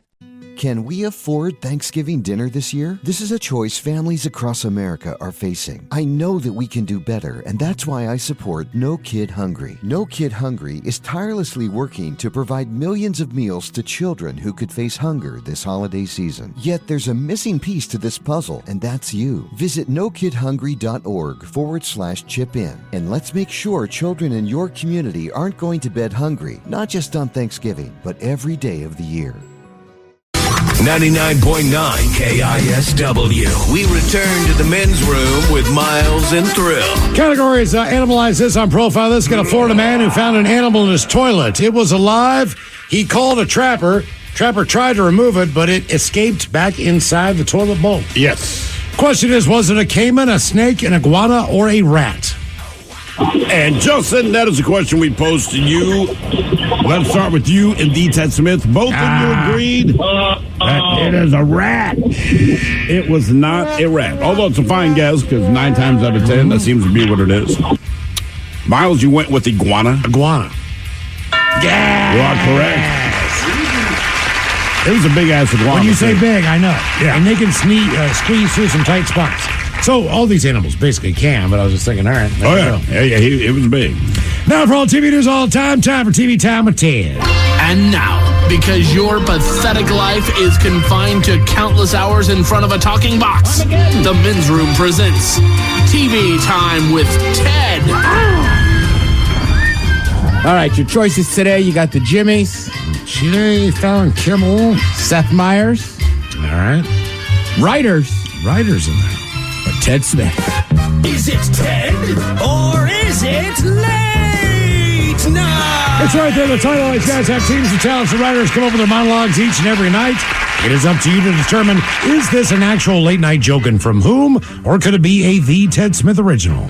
Astronomers have received a radio signal from space that took 8 billion years to reach Earth.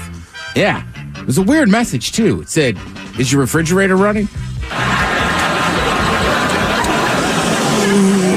Myers. Fallon? Writers. Damn it. That is so dumb, but I like it. Yeah. In entertainment news, Kurt Cobain's daughter, Frances Bean Cobain, has married the son of legendary pro skater Tony Hawk. And if they ever have a son, he'll be the coolest 90s kid living in the 21st century. D. Ted Smith. Yeah, it's me. All right. I'm trying to think of different punchlines for that one. I was like, yeah, this is kind of like, I don't know. It's kind of cool. They're both such big parts of the 90s. But sort of, yeah. You were a great result of the 90s.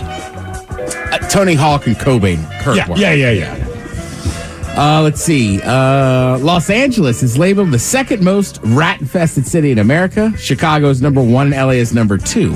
One spot ahead of New York, which can't be right because you rarely hear people complain about rats in LA. But when you fly to New York, you can see them from the plane. Fallon. Yeah, Fallon. Kimmel. This is the second most rat-infested city in America. Chicago's number 1. We're number 2. And one spot ahead of New York, which, not that I don't trust the people with the tanks of rodent poison strapped to their backs, but that's nonsense. I live in LA. I haven't seen a rat here in about 15 years. When I fly to New York, I see them from the plane.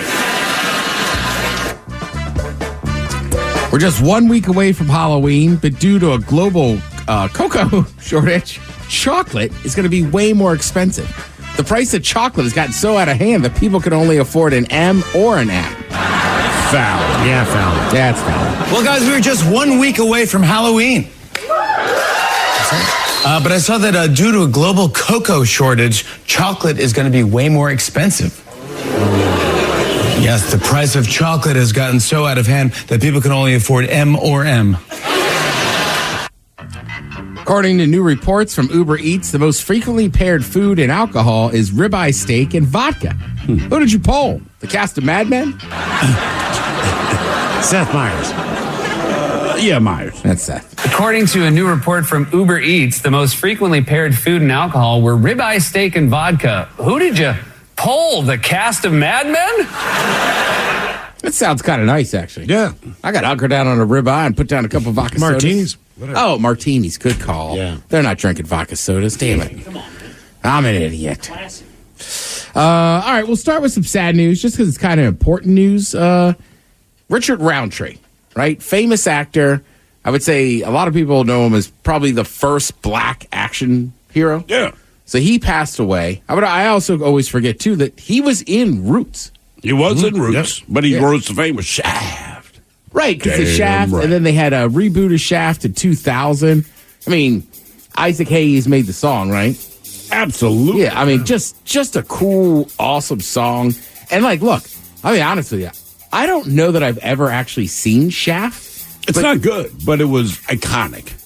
Yeah. Like, it is not a good movie, but you kind of He's like a it in a badass. certain way. He's a Richard Bronson. He's one of those guys that just comes and justice is dealt with. Yeah, but that joke from the song has been around as long as I can remember. What, Hush Your Mouth? Yeah. Damn right. Just talk about Shaft.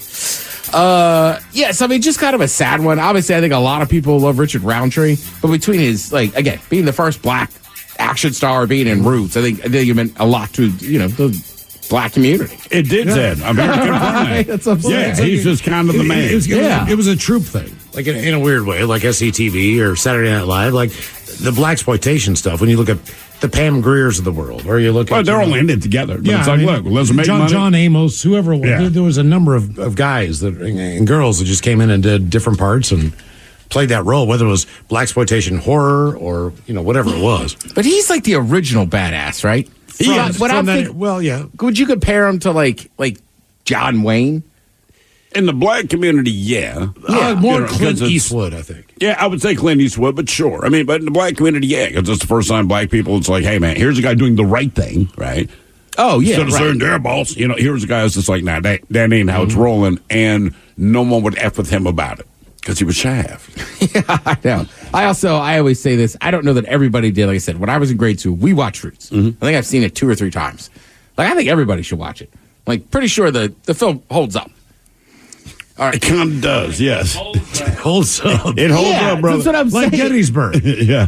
Right, but I'm just saying, listen, I was not I enjoy history, so I would read my history book. But nobody wants to read. Like, people like me, it's a little tougher to read this and that. You watch Roots, you're going to learn a lot of things. Obviously, part of it is fictional and stuff, but I just think it's a good educational tool, and it was a mini series on TV. So, like, if you don't want to read about it, just watch it. But Ted, depending where you live, never happened. Roots was what, 4 or 5 hours, maybe 6? I think it came on 3 nights. I want to say it was 6 different episodes. I don't remember how many hours each one was. I was going to say 3, and they were all 2 hours.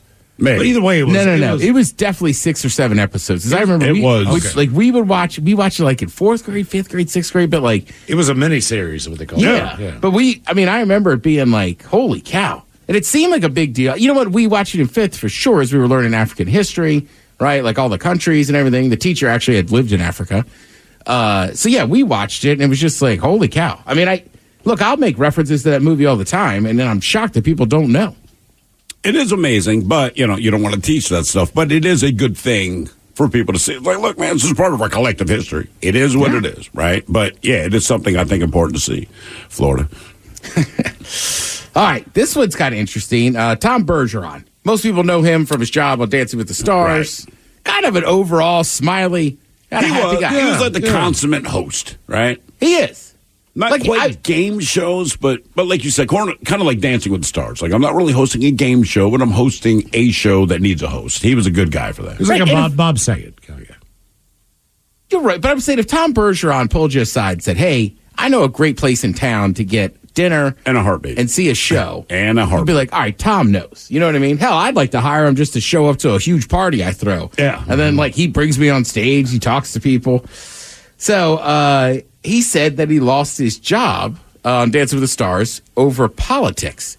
Now, nowadays, when you hear that could mean a lot of things. But this one's kind of interesting. And they're saying not behind the scenes politics, but actual DC politics. He gave the details to Cheryl Burke on her podcast, Sex, Lies, and Spray Tans. Well, in a weird way, Cheryl Burke she was the host of Dancing with the Stars. And she kind of got booted out for no reason, too. All right, so he said in 2019, with the election coming up, he met with the executives to discuss the upcoming season. He told them he wanted to steer clear of controversy and not cast any political figures, which I think is a good call, right? We're talking about Dancing with the Stars, not Dancing with Politicians. Right. So then he said, and he makes a great quote here. He says, the show was a wonderful escape from all that divisiveness for 2 hours a week. They all agreed. But then soon after that conversation, he got the news that Trump's former spokesperson, Sean Spicer, also the Easter Bunny, had been cast. So Tom was pissed, right? It's like, wait a minute, didn't we just agree? Like we weren't going to bring technically, he's not a politician, but it's like he was the spokesperson for the White House. Right. That's how you knew him, Greg. I like this. Tom says he offered up a compromise by taking the season off, but they counter-offered and let him out of his contract entirely, which basically let him know the relationship was over. He tried to keep it bottled up, said he couldn't. He decided to issue a statement to let people know that they effing lied to me.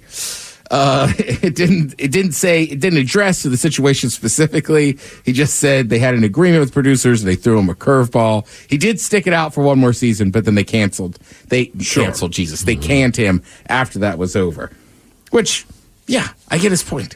You know what I mean? Like I ask people, people ask us, especially people that don't know our show, and they're always like, like, you should talk about this and that. And I'm like, look, man, you can go up and down the dial. You can find plenty of people talking politics. Everybody's talking. It's not like we don't have views. I'm just like, hey, not now. I was like sports and politics, man. There's a million shows, and they get paid to just get you all worked up about whatever the hell, but just not here. That's all. Yeah. It is what it is. I'm here for a little escapism. Yeah. And the sports shows I like. I often am amazed, and I've said this before, about people that I respect and admire that will go on Facebook rants about, let's just say Skip Bayless, because he's the easiest one. It's like, you know better. You know he doesn't believe all that crap. Like, you know better. Right. You know what I mean? Like, come on, man. Don't let it get you all riled up. We were talking about Richard Roundtree, Badasses, who's probably the most famous, I'd say, tough dude, legendary in the last 30 years. His kind of legend fell off a little bit, but for a while you couldn't get away from it. Chuck Norris. Thank you, Miles. Right? Chuck Norris can cure a zombie by biting it. Well, somebody put Chuck Norris in a zombie movie. It's called Zombie Plane. Chuck will actually be playing himself. Nice. Sobo Vanilla Ice. I mean, I don't see how this movie can miss. In the movie, the government has trained celebrities to be undercover agents, which explains Vanilla Ice being able to kick zombie butt. Mm-hmm. Obviously, there's no doubt about Chuck. Zombie Plane also stars Australian actress Sophie Monk, and it was shot in her home country earlier. No word on when you'll be able to see this movie. Is this made for TV? Right, I'm guessing they don't have that written down. I would have to think this is kind of like Sharknado kind of thing. Sharknado. Right. What was the other one before maybe it was Sharknado was the first one we watched, or wasn't there like? I thought there was another one like Shark Beach Attack or something. It was TV. It was, we watched it and it was terrible. Summer so this Shark one, Beach Attack. I will watch this. I'm not plopping down movie. No, it's going to be ridiculous. At a movie theater. No. Cocaine Bear, yes. You got me. Yeah, and it was Ray Liotta's last cinematic performance. Right. Also, I'll say this. We brought up Tony Danza, you brought up the other day. So Tony Danza, you said, Steve, always goes by the name Tony. Right. When he's doing something. Even when I'm watching, like, Walker, Texas Ranger, I know his name is Walker. He's the Texas Ranger. It doesn't matter. He's Chuck Norris. Chuck Norris. What's his first name? Ooh, I guess Walker, right? No, hang on. That's his last name. What's his first name?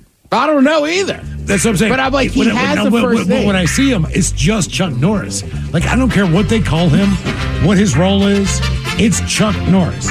Mike, what is Walker's first name? Hang on. Give us options. Make it multiple. Because his badge says Walker, so Walker has to be his last name. Yeah, this is not a traditional name by any stretch of the imagination. So no, it's not like Josiah, Ulysses. I don't know. It is Texas Ranger Sergeant Cordell Walker. Cordell. I knew it was Cordell. All right. Well, I didn't, but I did. It doesn't matter. When you see Tony Danza, it's like, you're Tony Danza. Right. When you see Chuck Norris, you're like, you're Chuck Norris. I mean, I get the role you're playing. But You're playing Chuck Norris. Walker Texas Ranger was a massive show. I mean, like I remember him being on there. It wasn't like Chuck Norris because I hadn't seen the Chuck Norris films, Right. Yeah, where he's like jumping out of helicopters. So is he more like Walker Texas Ranger to you? But I know his name is Chuck Norris. Because you're right, and generationally. When that got popular, then I realized, like my parents were like, "Oh, he was in this movie and this movie." None of them good. But from the dojo standpoint, wasn't he, involved with Bruce Lee back in the day? Earlier, like he has some credibility, like Tony Danza being an amateur boxer. No, I'm just saying, for him, that was my first impression of him. Then I found out he was in all these old movies, not old, but older movies. Yeah. And then really, when Conan starts the Walker Texas Ranger handle. Walker says I have AIDS. Right. That's what really got it going. And then that joke just lived forever. I mean, it felt like it was a decade people were making Chuck Norris jokes. Oh, my God. Yeah. Thank you, Tab. We appreciate it. You're listening to The Men's Room. Therapy is known to be extremely helpful. But have you ever tried eavesdropping on someone else's problems? Listen to the new podcast, Say More with Dr. Sheila, starring Amy Poehler as the world-renowned self-proclaimed couples therapist. It's funny. As I was making the appointment to come today. I'm sorry, I made the appointment. I booked the appointment. Listen to Say More with Dr. Sheila on the free Odyssey app or wherever you get your podcasts. Better health isn't always about the big things. Sometimes it's a nudge from a friend, or a head nod from a fellow jogger, or even a smile from across the breakfast table when you've decided to pass on the bacon. It's the little things that lead to better health, and Regence is here as a partner, opening doors to the care you need, no matter the size, because it all adds up to something big, a healthier you. Regence Blue Shield. Together we health. The Men's Room returns with Miles and Thrill. Now, let's see what's happening in the real world. All right, here we go. A TV interview in Chicago sees two mice playing around on a hotel room floor. Meanwhile, a Colorado business pays $23,000 in debt with change from their store. Man who robbed CVS was looking for a hard day's night. Police determined the moose hair in woman's car grill just didn't seem right. And speaking of hair, Indiana Taco Bell is now selling hair stuff. It's time for your headlines. Now, it's time to hit the headlines. Here's my car. All right, our top story. We go to Alaska, where a woman just couldn't pull the moose hair over the authorities' eyes. Officers responded to calls of a deceased person lying in the middle of the road and did begin their investigation by obtaining records from Google of people driving in the area at the time of the collision. This led them to a woman that had already told an acquaintance that she had struck a moose while driving that night and parroted the same when interviewed by authorities.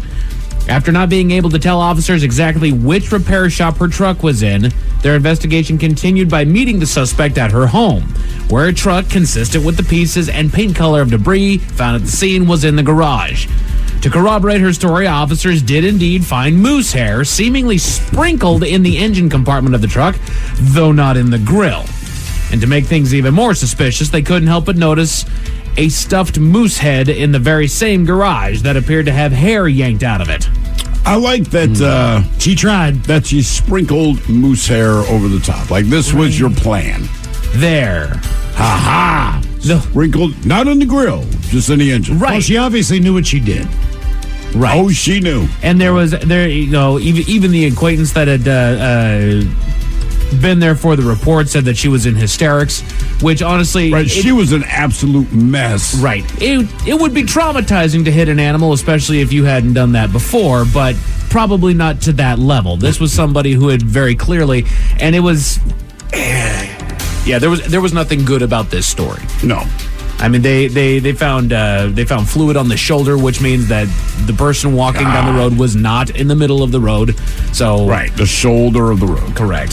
So there's that. Sprinkling moose hair that was in the doggone That'll throw them garage off. too, right? Which you're kind of lucky that you got a moose head in the garage for one that you can kind of at least try. I'd have to call my dog over. Come here, girl. Oh, take some tufts of hair and throw it in there. No, it's moose hair.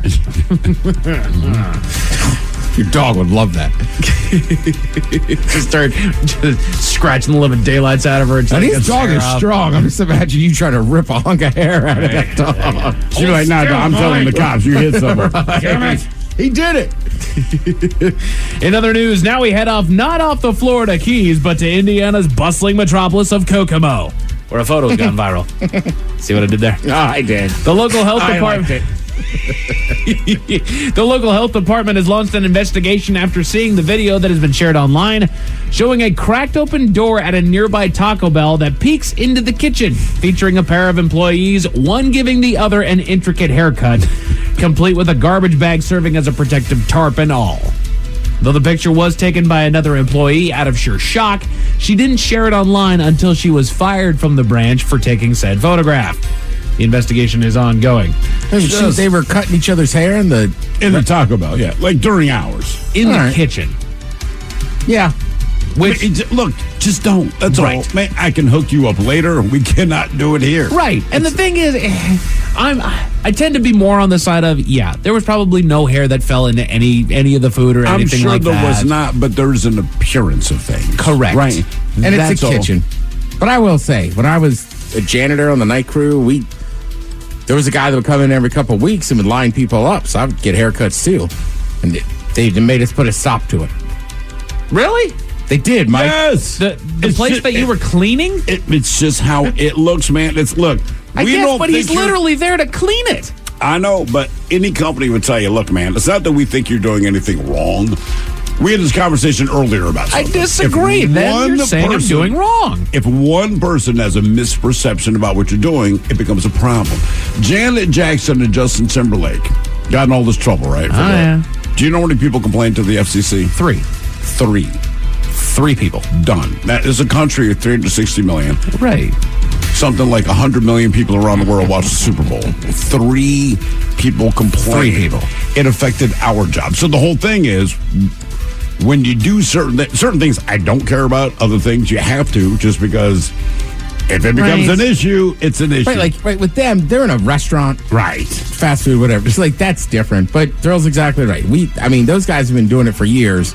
And somebody who's never there on Friday nights was there later, saw the guy in there. Boom. And they bitched, and they're like, wow, you guys weren't working this and that. It's like, it takes them 10 minutes, and it's like, it's not a... Right. Newsflash, also, just like I want to be like, it's not a full haircut. He's literally lining up these dudes, just cleaning up their neckline. And right. But if you see it and you don't know, it becomes a problem. That's all. And legitimately, man. Mm-hmm. We talked to our boss years ago. Not our boss. I have thoughts. But the CEO. And I asked him something because I knew I was right. And he goes, that's a great question. The problem is perception is stronger than truth. And I hate that. That's not right. We all do, but it's how it is. It doesn't have to be right. It's how sometimes the answer is because. Sometimes it really is. Sometimes the answer is because. Like, come on. A man in Orlando wanted to make sure that he got all the good stuff. CVS employees alerted authorities after a man stormed into their store and handed the pharmacist a note informing them that he had a gun and would shoot if they didn't cooperate, demanding that they fill his bag with all the bottles of oxycodone, hydrocodone, Xanax, Adderall, liquid codeine, and of course you can't forget the beautiful blue pill of Viagra. Oh, you're that high. That's why he's there. Do you think I'd get in trouble if I went to a bank and just gave a note that said, I'm not wearing underwear? No. Depends who you are. But perception is more important than truth. What did the bank teller say? Okay. All right. Yeah. My name's Paul. Here's my number. See you after work, Paul. Oh, God.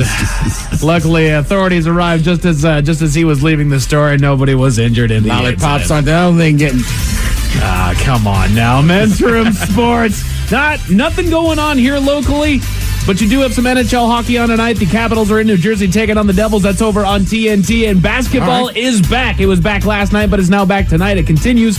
Currently, the Boston Celtics are in New York taking on the Knicks. That's over on ESPN. That will transfer over to the Dallas Mavericks in San Antonio taking on the Spurs.